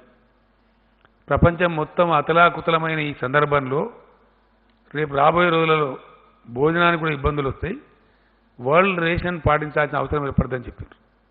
వరల్డ్ రేషన్ రెగ్యులేట్ చేసుకోవాల్సి వస్తుంది, చాలా దారుణమైన పరిస్థితులు ఏర్పడే ప్రమాదం ఉందని కూడా నిపుణులు తమ నివేదికలు ఇస్తూ ఉన్నారు. అంటే వ్యవసాయానికి ఎంత ఇంపార్టెన్స్ ఉందో దాన్ని బట్టి మనకు అర్థమవుతూ ఉంది. మనది ప్రధానంగా వ్యవసాయక దేశం, రైతాంగాన్ని వ్యవసాయాన్ని బాగా నిర్లక్ష్యం చేయబడతా ఉంది ఈ దేశంలో. కానీ తెలంగాణ ప్రభుత్వం చాలా కమిట్మెంట్తోని అనేక స్కీములు తెచ్చి రైతు బంధు, రైతు బీమా, 24 hours ఉచిత విద్యుత్తు, సత్వర ప్రాజెక్టు నిర్మాణం, 6 నెలలు పంటల ప్రాజెక్టు ద్వారా నీటి సరఫరా, ఇవన్నీ చేసి చూపించినాం, ప్రాక్టికల్గా జరిగినాయి. శ్రీరామ్ సాగర్ ప్రాజెక్టు చరిత్రలో ఎప్పుడు కూడా కాకతీయ కాలువ 6 మాసాల పాటు నిరంతరంగా నీళ్ళు ఇవ్వలే. ఈసారి ఫస్ట్ టైం ఇచ్చినాం. ఏప్రిల్ 15th వరకు అనుకొని ఏప్రిల్ 15th వరకు కూడా విజయవంతంగా ఇచ్చినాం. అదంతా ప్రజల ముందు ఉంది, రైతుల ముందు ఉంది. ఈరోజు ఒక వరి ధాన్యమే కాకుండా మక్కలతో పాటు కందులు, శనగలు, సన్ఫ్లవరు, జువార్ అంటారు, తెల్ల జొన్నలు లేదా పచ్చ జొన్నలు, జొన్నలు కూడా కొనుగోలు చేయాలి రైతుల దగ్గర నుంచి అని క్యాబినెట్ ఈరోజు నిర్ణయించింది. కాబట్టి జొన్నలు అమ్ముకునే వాళ్ళు కానీ, సన్ఫ్లవర్ అమ్ముకునే వాళ్ళు కానీ, శనగలు అమ్ముకునే వాళ్ళు కానీ ఆగమాగమయ్యే అవసరం లేదు. ప్రభుత్వమే ప్రతి గింజ కొంటది. మీరు మీ దగ్గర మీ జిల్లా మినిస్టర్స్ని లేదా మీ జిల్లా రైతు బంధు కమిటీలను సంప్రదించండి, అన్నీ కూడా ప్రభుత్వం కొనుగోలు చేస్తుంది. మీరు తక్కువ ధరకు అమ్ముకొని నష్టపోవద్దు. ఈరోజు ఒకరిద్దరు మినిస్టర్లు మన సబితా ఇంద్రారెడ్డి గారు కూడా క్యాబినెట్ దృష్టికి తెచ్చినారు. కొన్ని శనగలు రంగారెడ్డి జిల్లాలో మిగిలిపోయినాయి ఉన్నాయని వేరే వాళ్ళు కూడా చెప్పినారు ఒకరిద్దరు. దాని మీద నుంచే క్యాబినెట్ స్పందించి ఈ నిర్ణయం తీసుకోవడం జరిగింది. వీటికి అవసరమైన బ్యాంక్ గ్యారెంటీ కూడా ఇస్తా ఉన్నాం. కాబట్టి ఈ వరి ధాన్యం, మొక్కజొన్న, శనగలు, సన్ఫ్లవర్ అంటే పొద్దుతిరుగుడు పంట, తర్వాత జొన్నలు, జువారి అంటే మనం తెల్ల జొన్నలు లేదా పచ్చ జొన్నలు, ఇవి తక్కువ ధరకు మీరు అమ్ముకోవద్దు, ప్రభుత్వమే కొంటది, మినిమం ప్రైజ్ కొంటది. కాబట్టి మీరు దాని గురించి ఇబ్బంది పడే అక్కర్లేదు, అది చేయమని చెప్పి నేను కోరుతా ఉన్నా. ధాన్యం సేకరణ చాలా విజయవంతంగా జరుగుతూ ఉంది, చక్కగా జరుగుతూ ఉంది. అది అదేవిధంగా కొనసాగి కంప్లీట్ కావాలని చెప్పి కూడా ఈరోజు క్యాబినెట్ అధికారులను ఆదేశించింది, వ్యవసాయ శాఖను ఆదేశించింది. ఆ రకంగా చాలా అద్భుతమైనటువంటి ఫలితాలు వస్తాయి. మంత్రి గారు కూడా యాక్టివ్గా పనిచేస్తూ ఉన్నారు. కింద డౌన్ ద లైన్ వ్యవసాయ శాఖ అధికారులు, మార్కెటింగ్ అధికారులు కూడా చక్కగా సమన్వయం చేస్తూ ఉన్నారు. వాళ్ళు అదేవిధంగా పనిచేయాలని చెప్పి వాళ్ళందరినీ కోరుతూ ఉన్నాం. అదేవిధంగా వర్షాకాలంలో మనం ఆన్గోయింగ్ ప్రాజెక్ట్ కంప్లీట్ చేసినాం. కాళేశ్వరం ప్రాజెక్ట్ కంప్లీట్ అయింది. ఈరోజే కాళేశ్వరం నీళ్లు సిద్దిపేటకు చేరుకున్నాయి. కొద్ది రోజులలోనే కొండపోచమ్మ సాగర్ దాకా కూడా వస్తాయి. కాబట్టి అనుకున్న లక్ష్యం దిశగా కాళేశ్వరం పరుగులు పెడతా ఉంది. అవి ఖచ్చితంగా జూన్ నుంచి మొత్తం ఏరియాకు నీళ్ళు వస్తాయి, మనం అనుకున్న పద్ధతిలో వస్తాయి. కాబట్టి ప్రాజెక్టు ఆధారిత, బోర్ ఆధారిత లేదా వర్షాధారిత రూపంలో తెలంగాణ వర్షాకాలంలో, రాబోయే వర్షాకాలంలో వ్యవసాయ శాఖ వేసుకున్న అంచనాల ప్రకారం 1,35,00,000 ఎకరాలలో సాగు జరిగేటువంటి అవకాశం ఉంది, పంటలు వేసే అవకాశం ఉంది. మరి దానికి చాలా పెద్ద ఎత్తున యూరియా కావాలి. 21 లక్షల టన్నుల యూరియా కావాలి మనకు. ఆల్మోస్ట్ అన్ని ఎరువులు కలిపి 21.5 అంటే డిఏపి అవన్నీ కలిపి యూరియా. సో అట్లా మొత్తం మీద 21.5 లక్షల టన్నుల ఎరువులు అవసరం మనకు. దాని సేకరణలో మంత్రి గారు బాగా నిమగ్నమై ఉన్నారు, రివ్యూ చేస్తూ ఉన్నారు. We are successful. ఎటువంటి లోటు రాకుండా రైతులకు ఎరువులు సరఫరా కూడా చేయాలని చెప్పి క్యాబినెట్ నిర్ణయించింది. ఇప్పటికే సంసిద్ధంగా ఉన్నాయి. రైతులతో ఒక మనవి, రైతులకు నా విజ్ఞప్తి ఏంటంటే అందరూ ఒకసారి గుమిగూడి మీద వాడు ఎరువులు కొనుక్కోవడం కాదు. మీకు మే 5 వరకు చాలా వరకు మీకు మీ పంటల కొనుగోలు అయిపోతుంది, 90-95% అయిపోతుంది. ఏ 5% మిగులుతుంది. మే 5వ తేదీ నుంచి మీరు ఫర్టిలైజర్స్ కొనుగోలు చేసుకోవాలి. మీకు సర్కార్ డబ్బులు కూడా ఇస్తూ ఉంది, చెక్స్ కూడా వస్తాయి. కాబట్టి ఆ డబ్బులు తీసుకొని ఎరువు బస్తాలు కూడా లూజు కొనుక్కొని పోతూ ఉండాలి. వర్షాకాలం ఎంతో దూరం లేదు, జస్ట్ 1.5 మంత్లో జూన్లోనే స్టార్ట్ అవుతుంది. కాబట్టి ఎరువుల దుకాణాల కాడ కూడా మళ్ళీ రద్దీ ఏర్పడకుండా, ఎక్కువ మూగకుండా మీ పంటలకు వచ్చిన డబ్బులు తీసుకొని మీరు వెంటనే ఎరువుల కొనుగోలు స్టార్ట్ చేయాలని చెప్పి నేను రైతాంగాన్ని కోరుతా ఉన్నా. ఆ విధంగా చేసినట్టయితే రద్దీ లేకుండా కొనుక్కొని పోవచ్చు. ఇప్పుడు మన దగ్గర కొన్ని స్టాక్స్ ఉన్నాయి, కొన్ని ఇంకా అరేంజ్మెంట్స్ జరుగుతూ ఉన్నాయి. ఉన్న స్టాక్స్ అని అవుతూ ఉంటే మళ్ళీ మిగతా స్టాక్స్ కూడా వస్తూ ఉంటాయి. కాబట్టి రైతులు మే మాసంలోనే, మే నెలలోనే మీకు అవసరమైనటువంటి ఎరువులు, అది డిఏపి కావచ్చు, కాంప్లెక్స్ కావచ్చు, యూరియా కావచ్చు, కొనుగోలు చేసుకోవడం మంచిది. రద్దీ క్రియేట్ కాకుండా, రష్ క్రియేట్ చేయకుండా ఇప్పటి నుంచి కొనుక్కోవడం మంచిది. కాబట్టి చేయమని చెప్పి కోరుతా ఉన్నాం. వ్యవసాయ శాఖకు ఒక ఆదేశం ఇచ్చినాం. ఎందుకంటే ఇప్పటికిప్పుడు మనం ఫంక్షన్స్కి, పెళ్ళిళ్ళకి అనుమతులు ఇవ్వం. మే 7 తర్వాత కూడా బహుశా ఇచ్చే అవకాశం ఉండదు. ఎందుకంటే మళ్ళీ ఒక్కసారి అంత ఓపెన్ చేసి ఫ్లడ్డింగ్ చేయం కాబట్టి చెయ్యం. అంటే దాదాపుగా ఇంకో నెల రోజుల దాకా ఫంక్షన్లు ఉండయి, వేడుకలు ఉండయి, ఇవి కూడా ఉండయి. కాబట్టి ఫంక్షన్ హాల్స్ దండిగా ఉన్నాయి మన రాష్ట్రంలో, గోడౌన్స్ తక్కువ ఉన్నాయి. కాబట్టి ఒక్క నెల కోసమే. కాబట్టి ఈ ఎరువులను నిల్వ చేయడానికి అన్ని మ్యారేజ్ హాల్స్ను సీజ్ చేసి వాటిని వాడుకోమని జిల్లా కలెక్టర్లకు ఆదేశం ఇచ్చినాం.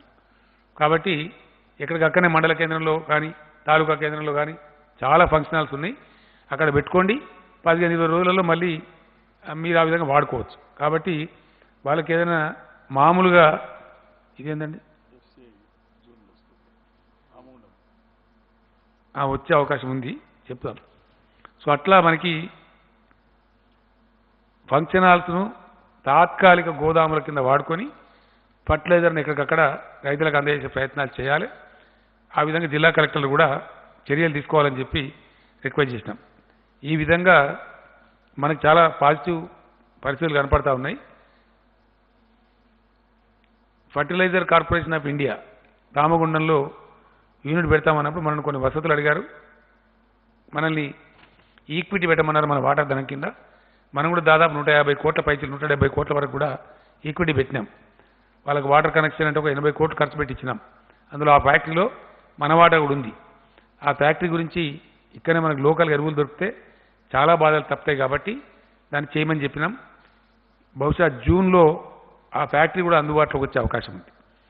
వాళ్ళతో ఫర్టిలైజర్ కార్పొరేషన్ ఆఫ్ ఇండియా వాళ్ళతో వ్యవసాయ శాఖ మంత్రి గారే, నిరంజన్ రెడ్డి గారే స్వయంగా మాట్లాడినారు. మోస్ట్ లైక్లీ జూన్లో ఉత్పత్తి ప్రారంభమయ్యే అవకాశం ఉంటుంది. అప్పుడు మనకి ఇంకా కూడా ఎరువుల కొరత బాగా తీరిపోతుంది. ఎక్కడి నుంచో ఉత్తర భారతం నుంచి అక్కడి నుంచో రావడం కాకుండా ఈ విధంగా మన రాష్ట్రం యొక్క ఎరువుల వాడకాన్ని, ముఖ్యంగా యూరియా వాడకానికి అది చాలా మనకు ఉపయోగపడేటువంటి ఆస్కారం ఉంటుంది. ఇట్లా రాష్ట్రాన్ని కాపాడుకుంటూ, అన్ని రంగాలను కూడా కాపాడుకుంటూ, అన్ని రకాల ప్రజలను కాపాడుకుంటూ ముందుకు పోవాల్సిన అవసరం దృష్ట్యా ఇది మనం ఈ రకమైనటువంటి నిర్ణయాలు తీసుకున్నాం, ముందుకు పోతూ ఉన్నాం. కాబట్టి దయచేసి ప్రజలకు నేను పదే పదే విజ్ఞప్తి చేస్తూ ఉన్నా, ఇది ఇంకింత కఠినంగా లాక్డౌన్ అమలు చేయాలి, మరింత కఠినంగా. బయటికి వచ్చే వాళ్ళు రాకండి.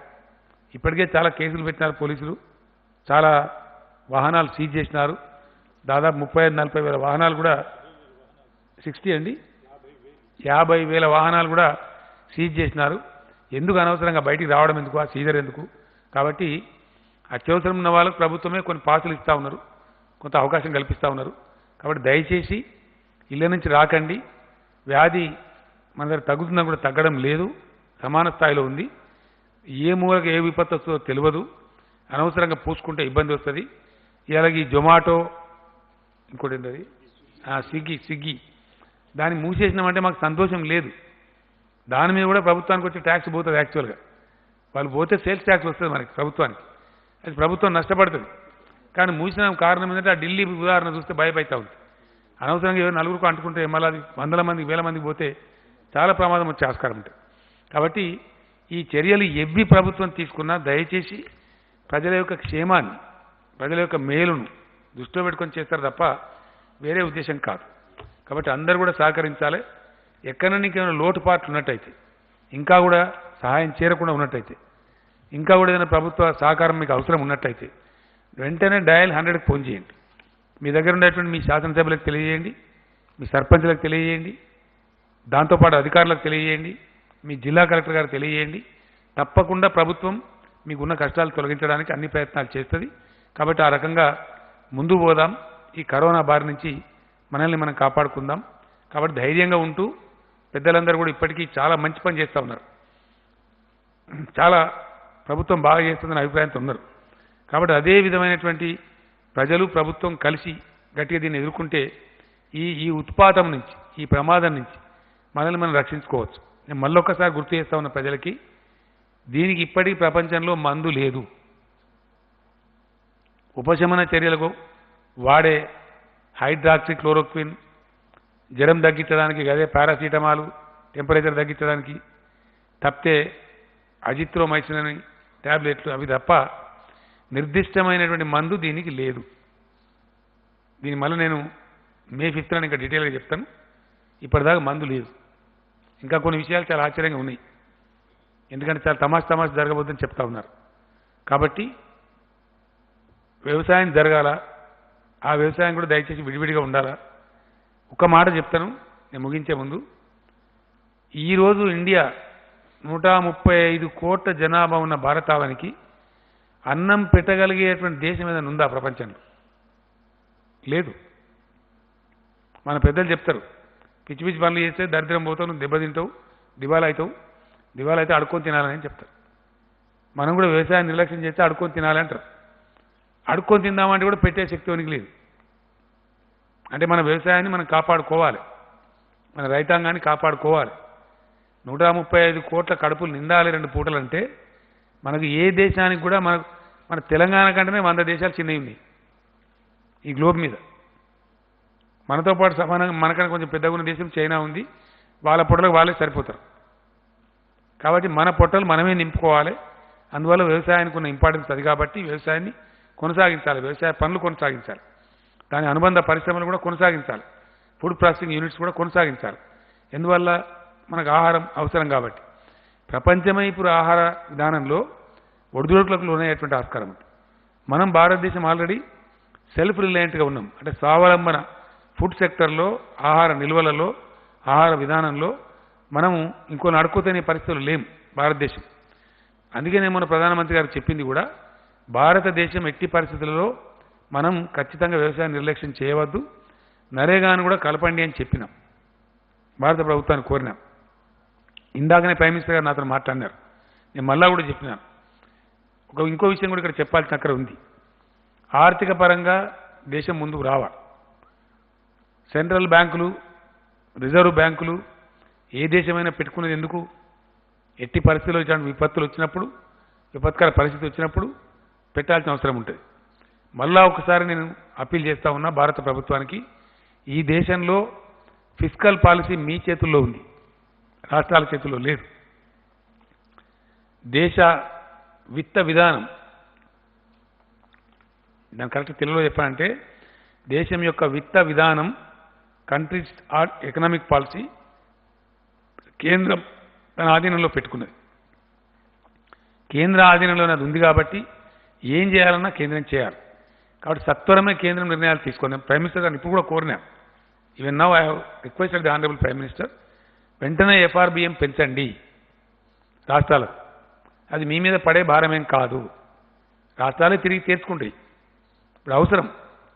ఇప్పుడు మేము జీతాలు ఇవ్వలేక బాధపడతా ఉన్నాం, వాళ్ళు అర్ధాకలితో ఉంచుతున్నామా ఉద్యోగస్తుల్ని.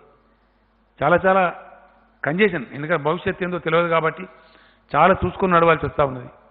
అత్యవసర విభాగాలు కొనసాగాల, వాళ్ళు కష్టం రిస్క్ తీసుకొని పనిచేస్తున్నారు కాబట్టి వాళ్ళని కొంచెం ప్రోత్సహించాలా. ఇవన్నీ బ్యాలెన్స్ చేసుకొని పోవాలి. ఇది చాలా కష్టంతో కూడుకున్న పని. కాబట్టి నేను మొన్న చెప్పిన క్వాంటిటేటివ్ ఈజింగ్ హెలికాప్టర్ మనీ అని చెప్పిన, అది కొందరికి అర్థమైంది, కొందరికి అర్థం కాలేదు.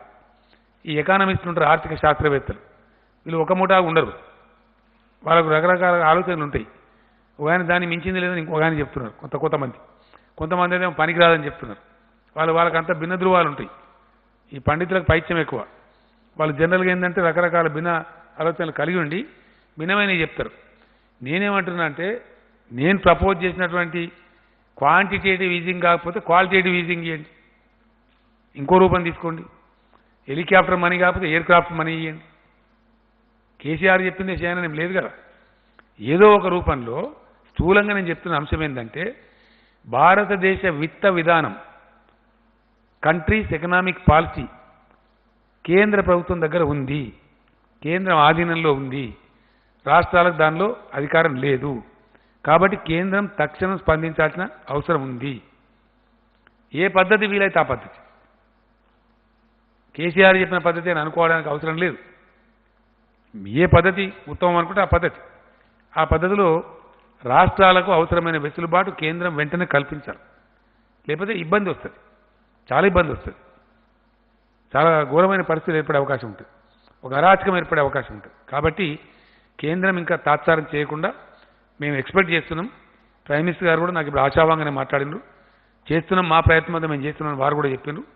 చాలా పాజిటివ్ నిర్ణయాలు కేంద్రం నుంచి వస్తాయనే మేము ఆశతో ఉన్నాం, ఎదురు చూస్తూ ఉన్నాం. ఆ విధంగా చూద్దాం పరిస్థితులు ఏ విధంగా వస్తాయో, దాన్ని బట్టి ముందు ముందు మనం కూడా నిర్ణయాలు తీసుకుంటాం. Thank you. ఆయన కానీ కదా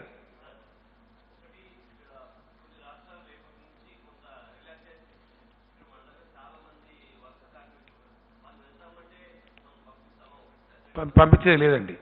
నో, ఇంటర్నేషనల్ లేదండి.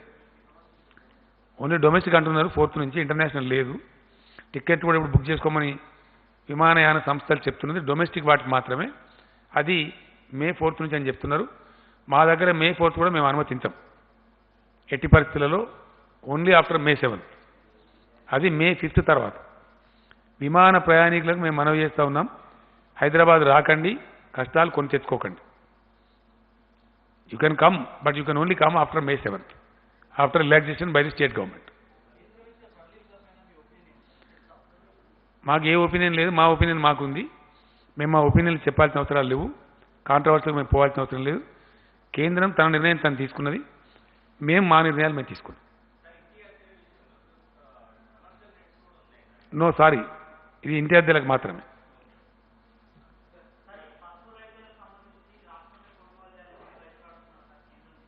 గతంలో ఎప్పుడు కొనుగోలు చేయలేదు, అది అంతా భారీ పంట కాదు, అది పరిశీలిస్తాం.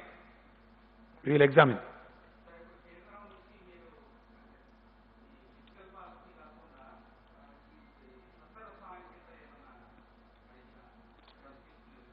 నేను ఏమంటున్నా అంటే అది కేంద్రమే ఆఫర్ చేయాలా. వాళ్ళు ఏం చేసిందంటే నేరుగా ముందు ఒక 1,70,000 crores ప్యాకేజ్ ప్రకటించి ఇచ్చినారు. ఏ రకరకాల పద్ధతిలో ఇచ్చినారు. జన్ధన్ ఖాతా ఉన్న ఒక 500 రూపీస్ వేయటం, బియ్యం ఇవ్వటం, ఇట్లాంటి కొన్ని కార్యక్రమాలు చేసినారు. ప్రధానమంత్రి గారు స్వయంగా చెప్పినారు, పథకాలు కలిపి ఇవ్వండి, ఇందులో పోటీ అవసరం లేదు, డబ్బు దుబారా వద్దు, ఎంత అవసరమో అంత ఇవ్వండి అని చెప్పినారు. మొత్తానికి జరుగుతూ ఉంది. మేమేమంటున్నామంటే అది పేదలను ఆదుకోవడానికి, అనుకోకుండా వచ్చిన ఉత్పాతాన్ని ఆదుకోవడానికి, తాత్కాలిక ఉపశమన చర్యలకి అది దోహదపడుతుంది. ఇప్పుడు సపోజ్ మేము ఇస్తున్నాం, బియ్యం ఇస్తున్నాం, 12 కిలోలు ఫ్రీ ఇస్తున్నాం, ఒక 1,500 రూపాయలు ఇస్తున్నాం. అది మినిమం గ్యారెంటీ, కనీసం కూరో కాయో పప్పో పులుసో తినడానికి ఉపయోగిస్తుంది, మొత్తానికి కాదు. మొత్తానికి జరగాలంటే రాష్ట్రాలు ఆర్థికంగా పటిష్టంగా ఉండాలి, ఉంటే పాలసీలు కరెక్ట్ చేయగలుగుతారు. సపోజ్ మిమ్మల్ని అడిగింది ఏంటంటే, ఫర్ ఎగ్జాంపుల్ మేము ధాన్యం కొంటున్నాం ఇప్పుడు రైతు దగ్గర నుంచి, దాన్ని మేము మొత్తం ఇవ్వలేం, వరి ధాన్యం మేరకు ఎఫ్సీఐకి ఇస్తాం. ఇస్తే ఎఫ్సీఐ వాళ్ళు ధాన్యం తీసుకోరు, బియ్యం తీసుకుంటారు మన దగ్గర. దాని కస్టమైజ్డ్ మిల్లింగ్, ఎఫ్సీఐకి ఏ గ్రేడ్లో అవసరం ఉంటుందో ఆ స్థాయికి మిల్లింగ్ చేసి మనం ఇవ్వాలి. ఇదంతా ప్రాసెస్. ఇదంతా అయిపోయి చివరి రూపాయి మనకు రావడానికి ఎఫ్సీఐకి మనం ఇస్తే, ఎఫ్సీఐ మనకిచ్చే ఈ మధ్యలో ఒక 4, 5, 6 నెలలు పడుతుంది. ఇంత స్పీడ్గా చేసినా కూడా పడితే ఆ టైంలో వచ్చే ఇంట్రెస్ట్ ఏదైతే ఉంటుందో ఈ అప్పు మీద, అది రాష్ట్ర ప్రభుత్వం మీద పడుతుంది. దాన్ని మాఫీ చేయండి అని అడిగినాం మనం. అది భారం కానియకండి రాష్ట్రం మీద, దాన్ని మాఫీ చేయండి, ఆదేశం ఇవ్వండి, మీరు ఆర్బీఐ ద్వారా బ్యాంకులకు ఆర్డర్స్ ఇవ్వండి అని అడిగినాం. అదేం గొంతెమ్మ కోరిక కాదు కదా, కేంద్రం చేయవచ్చు. నేను ప్రైమ్ మినిస్టర్ గారికి అదే చెప్పిన, క్వాంటిటేటివ్ ఈజింగ్, హెలికాప్టర్ మనీ అట్లా పెట్టినా ఇవన్నీ చేయొచ్చు కదా అర్జెంటుగా. రాష్ట్రాల యొక్క రుణ పరిమితి పెంచవచ్చు, నథింగ్ ప్రివెంట్స్. ఇట్లాంటి నేను చెప్పినటువంటి వాటి సడలింపులు ఇవ్వవచ్చు, నథింగ్ ప్రివెంట్స్. మేము ఇంకోటి అడిగినాం, ఈ 6 months ఎకానమీ దెబ్బతింటాం కాబట్టి first quarter of 2021 and second quarter మేము రాష్ట్ర ప్రభుత్వాలు చెల్లించే అప్పులు ఉన్నాయి. అందులో మేము 2 రకాల అప్పులు ఉంటాయి మాకు. కేంద్రానికి రిజర్వ్ బ్యాంక్ పూచి ఉండి ఇచ్చినటువంటి అప్పులు ఉంటాయి, దాన్ని ఎఫ్ఆర్బిఎం లోన్స్ అంటారు. అదర్ దాని ఎఫ్ఆర్బిఎం లోన్స్ మా జిఎస్డిపి అగ్నెస్ట్గా మేము తీసుకునేవి ఉంటాయి. సపోజ్ మనం కాళేశ్వరం ప్రాజెక్ట్ తెచ్చుకున్నాం, బాలమూరు తెచ్చుకున్నాం, ఆర్ఈసీ నుంచి కానీ పిఎఫ్సి నుంచి కానీ తెచ్చుకున్నాం. వాటిని డిఫర్మెంట్ అడిగినాం. వాటిని ఏమడిగినామంటే వాయిదా వేయించండి అని అడిగినాం. వాయిదా వేయించే అధికారం మాకుంటే మేమే డీల్ చేసుకుందాం ఆ సంస్థలతో. అధికారం మాకు లేదు. ఆ పాలసీ సెంటర్ తన దగ్గర పెట్టుకున్నది. కాబట్టి సెంటర్ హ్యాస్ టు ఇంటర్వీన్ అని చేయాలని చెప్పినాం. ఇట్లాంటి అయినా సరే తొందరగా చేయాలని మేము కోరుతున్నాం. మల్లేశం గారు, ఎఫ్ఆర్బిఎం కానీ ఈ రకమైనటువంటి ఖచ్చితంగా ఎట్టి పరిస్థితుల్లో చేయాలని చెప్పి కోరుతున్నాం. మేము నథింగ్ రాంగ్ కదా. ఇది కేంద్రం మీద పడే భారం ఏం లేదు. భారం మా మీదనే పడుతుంది, రాష్ట్రాల మీదనే పడుతుంది. వాళ్ళు they have nothing to lose. కాబట్టి they can easily do it. ఇవైనా సరే తాత్సారం చేయకుండా, ఆలస్యం చేయకుండా మీరు చెయ్యండి అని ఇంతకుముందే జస్ట్ హాఫ్ అన్ అవర్ బిఫోరే నేను ప్రైమ్ మినిస్టర్ గారిని మళ్ళీ ఒకసారి రిపీటెడ్ కోరినాను.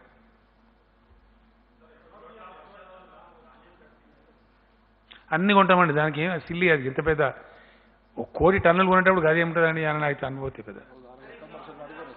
ఒకరోజు ఆరబెట్టి మళ్ళీ కొనేస్తారండి పెద్ద.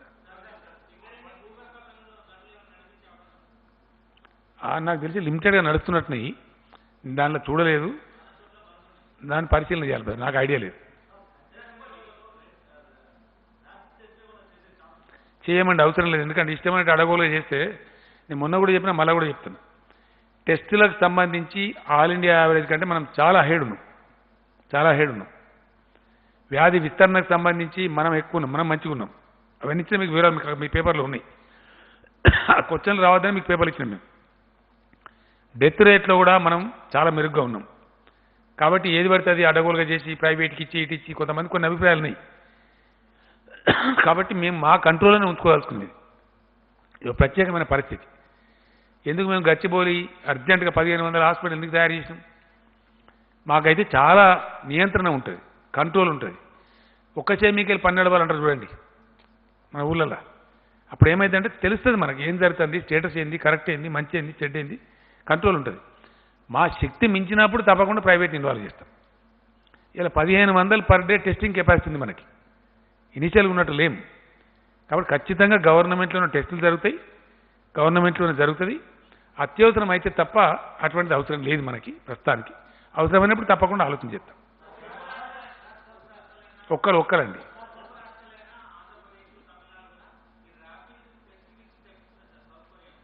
తెప్పించే అవసరం లేదండి, మనకే వచ్చినాయి ఆల్రెడీ. ఎవరు తెప్పించే అవసరం లేదు, గవర్నమెంట్ ఆఫ్ ఇండియానే పంపిస్తున్నది. మనకు కూడా కొన్ని వచ్చినాయి.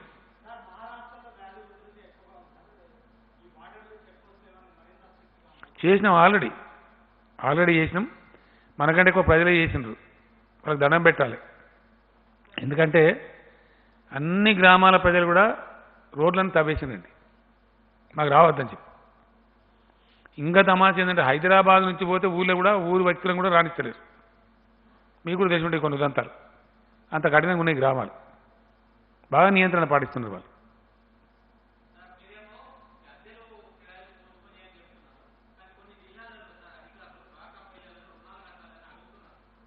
అర్థం కాదు బ్రదర్. నేను డాక్రా రుణాల గురించి ఇప్పుడు చెప్పలేదే. డాక్రా రుణాలు కట్టాలి బ్రదర్, కంపల్సరీ కట్టాలి. ఎందుకంటే వాళ్ళు తీసుకుంటారు బ్యాంక్ నుంచి డబ్బులు, అవి చేసి మళ్ళీ కడుతుంటారు వాళ్ళు. వాళ్ళకి డబ్బులకు బాధ ఉండదు, వాళ్ళు కడితేనే మంచిది, వాళ్ళ క్యారెక్టర్ పోవద్దు. మన రాష్ట్రంలో మహిళా సంఘాలు సాధించిన గొప్ప విజయం అది. 99.9% రెగ్యులర్ పేమెంట్స్ ఉన్నాయి. కాబట్టి బ్యాంకులు ప్రభుత్వం 5 లక్షలు చెప్తే 5 లక్షలు ఇస్తున్నారు, 10 లక్షలు చెప్తే 10 లక్షలు ఇస్తున్నారు. ఎనీ అమౌంట్ ఇవ్వడం సిద్ధంగా ఉన్నారు.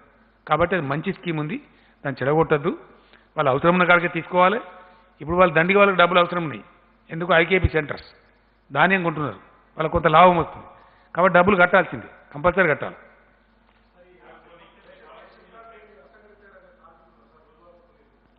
నేనేం చెప్తున్నా అంటే ఎవరన్నా ఇబ్బంది ఉంటే, మేమందరిని ఆదుకుంటున్నాం, ఇబ్బంది ఉంటే ప్లీజ్ డయల్ 100. రైట్? ఏందండి ఏ విషయంలో తప్పట్టిందండి? ఏ దానిలో? వాళ్ళు ప్రభుత్వానికి వచ్చినప్పుడు చాలా గొప్పగా చేయమని చెప్తామండి. గరీబ్ వాళ్ళు ఎందుకంటే అనవసరం వాళ్ళ గురించి. ఏం అర్థం పర్థం ఉండాలి కదా మాట్లాడడానికి. ఇప్పుడు మీకు చెప్పి మీకు ఇచ్చిన కాగితం ఉంది కదండి, దట్ ఇస్ అఫిషియల్ రికార్డ్. మీకు ఇచ్చిన కాగితం ఏదైతే ఉందో that's official record. All India గురించి అయితే మేము తప్పు చెప్పలేం కదా, మేము చెప్తా అనుకుంటారా? We are ahead of all India average. We are much better than so many states. ఈ గవర్నమెంట్ యొక్క పనితనానికి గది నిదర్శనం. ఎవరో ఆపోజిషన్ ఏం ఆపోజిషన్ ఉన్నారు.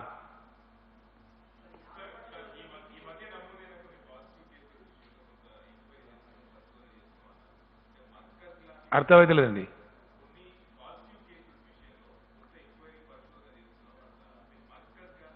ఏం పరిశోధన లేదు. కంటిన్యూ చేస్తారు కదండి. అది ఒక ట్రావెల్ హిస్టరీ కాదు, మీకు తెలియదు. దానికి చాలా ఉంటాయి బాధలు. ప్రతి కేసుకు చేస్తారు అది. Every case. ఏడ తిన్నాడు, ఎవరింటికి పోయిండు, ఏం తిన్నాడు, హోటల్లో తిన్నాడా, ఏ గ్లాసులో మంచినీళ్ళు దాన్ని కూడా చూస్తారు. అది ఇంకొంత దాంతో మనకు అంటుకుంటారు కదా. చాలా స్ట్రిక్ట్ మెజర్స్ ఉంటాయి. అవి చాలా కఠినంగా చేస్తారు. దానిలో అనుమానమే అవసరం లేదు దయచేసి. ఎవరన్నా కానివ్వండి, అనుమానితులు ఉంటే ఖచ్చితంగా చేస్తారు. పాజిటివ్ వచ్చిన కేసులను అయితే వదలరు. కంపల్సరీ వాళ్ళ సరౌండింగ్స్, వాళ్ళ కథ కంటైన్మెంట్లో చాలా స్ట్రిక్ట్గా ఉంటారు. నేను ఎందుకు చెప్తున్నాను దయచేసి మీరు అర్థం చేసుకోవాల్సి ఇక్కడ ఏంటంటే పాయింట్, వ్యాధి ఇక్కడ ఉన్నది ఏం తెలుసున్నానండి. సింపుల్ ఇష్యూ, చాలా సింపుల్. మనం సింప్లిఫై చేద్దాం. మీరు మంచికి వచ్చిన అడిగింది, నేను మంచి జవాబు చెప్తాను. ఇక ప్రజలకు పోతుంది, ప్రజలకు పోవాలి. నేను కోరుకుంటున్నాను. బోరు కొట్టినా సరే నేను మళ్ళీ రిపీట్ చేస్తాను. ప్రపంచంలో ఇప్పటికీ దీనికి సరి అయిన మందు లేదు. ఇది గ్యారెంటీ. వ్యాక్సిన్ కానీ అంత ఈజీగా తయారు కాదు. అది టైం టేకింగ్, అంత సులభం కాదు. అయితే మనం అరికట్టగలిగేది ఏంది? కేంద్రం కానీ రాష్ట్రం కానీ ఇంకోలు కానీ ఏంది అంటే వ్యాధి ఉధృతిని ఒకటేసారి వేల లక్షల మందికి సోకకుండా, ఒకటేసారి వేల లక్షల మరణాలు సంభవించకుండా అరికట్టగలుగుతాం. ఆ అరికట్టడానికి మన దగ్గర భారతదేశంలో ఉండే ఒకటే ఒక ఆయుధం లాక్డౌన్. ఒకటే ఆయుధం, మనకి ఇంకా ఆయుధం లేదు. నేను పదే చెప్తా ఉన్నా, దాన్ని ప్రజలు అర్థం చేసుకుంటున్నారు. ఇంకా వేరే మార్గము, వేరే గత్యంతరం లేదు. వైద్య విధానంలో ఇప్పటి వరకు ఉన్న ఉపశమన చర్యలే తప్ప వ్యాధి నిర్మూలన కోసం వాడే మందులు లేవు. అంటే వ్యాధి మనకు అంటుకోకుండా మనం కాపాడుకోవాలి అంతే. ఇక నేను స్వీయ నియంత్రణ, స్వీయ అంటే వ్యక్తిగత నియంత్రణ. ఏ వ్యక్తికి ఆ వ్యక్తి నేను కరోనా గురి కావద్దు అని మనసులో అనుకుంటే అయిపోయాయి.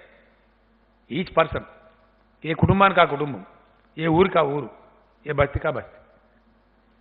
ఇంతకు మించిన మందు, ఇంతకు మించిన ఆయుధం మన దగ్గర లేదు. 100% సమాజం కనుక ప్రతిజ్ఞ తీసుకుంటే 100% అరికట్టవచ్చు. ఫర్ ఎగ్జాంపుల్ కొన్ని దేశాలు ఉన్నవి, వాళ్ళు స్ట్రిక్ట్గా ఉన్నారు, అక్కడ వ్యాధి ఉధృతిని అరికట్టారు. They are successful. For example ఎవరైతే నిర్లక్ష్యం చేసినారో వాళ్ళు ఇలా పే చేస్తున్నారు. యూరోపియన్ కంట్రీస్ 2-3 కంట్రీస్ మనం వింటున్నాం, మీరు చూస్తున్నారు. నేను ఇందాక చెప్పిన మన దగ్గర 2.44 ఉంది డెత్ రేట్ మన తెలంగాణ అని చెప్పి. కొన్ని దేశాలు 14% ఉన్నాయి, 10%లో ఉన్నాయి, 13%లో ఉన్నాయి. వాళ్ళ కారణం ఏంటంటే నెగ్లెక్ట్ చేసిన వాళ్ళు, మేల్కోలే, ఏమవుతుందిలే అని అనుకున్నారు. ఒక్కడేసారి విజృంభించింది. మొన్న ఒక ఫ్రెండ్ చెప్తున్నాడు నాకు, అమెరికాలో ఒక ఇంట్లో అన్నోన్ డెడ్ బాడీస్ ఒక 27 ఉన్నాయి ఒకటే ఇంట్లో. అది ఎంత విషాదం! అది మనుషుల శవాలనా? మున్సిపాలిటీ కుక్కల కన్నా అధ్వానం అయిపోయాయి. ఎవడో గుర్తుపట్టలేని స్థితిలో అంత అధ్వానంగా అటువంటి దైన్యమైన చావులు రాకూడదు మనుషులకు.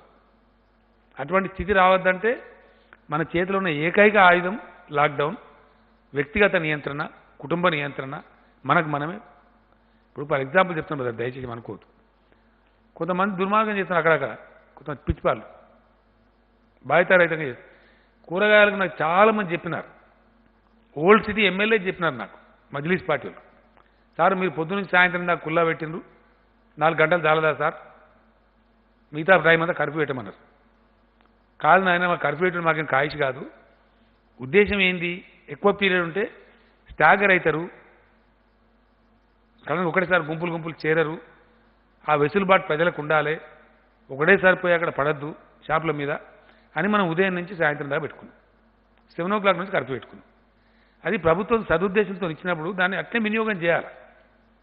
కొంతమంది ఉదయం పూట పోవచ్చు, కొంతమంది మధ్యాహ్నం పోవచ్చు, కొంతమంది ఈవినింగ్ 4 o'clock పోవచ్చు.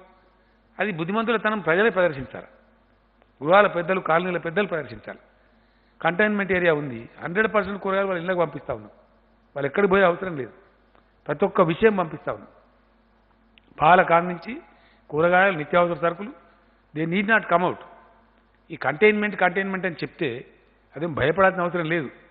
ఎంటైర్ కంటైన్మెంట్ చేసిన ఏరియాస్లో 80,000 మంది ప్రజలే ఉన్నారు జనాభా చూస్తే.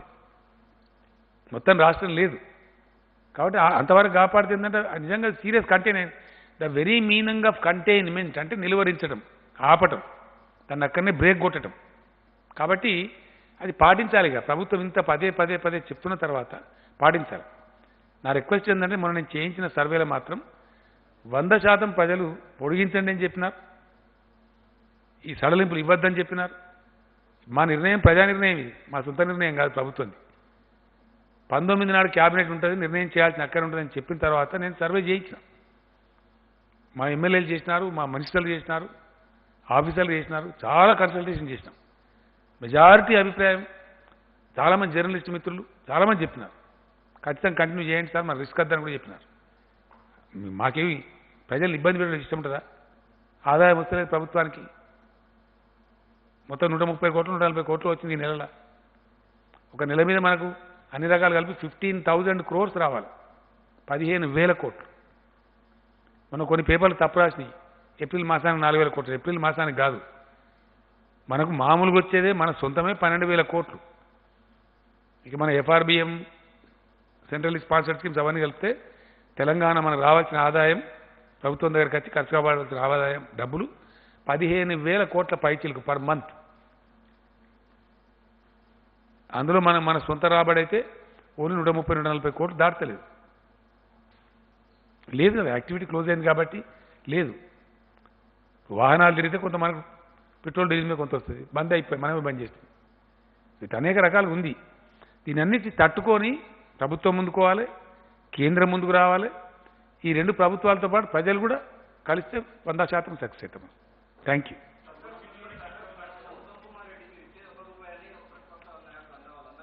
ఈ గాల గురించి నేను మాట్లాడదలుచుకోలేదండి. నేనేమంటే మేము మాట్లాడదలుచుకోలేదండి కదా, నో కామెంట్స్. క్యూ కాయకే వస్తుంది అదేం లేదు బ్రదర్, అన్ని అంతరా control. Old city new city ఏం తేడా లేదు, అంతరా కంట్రోల్నే ఉంది.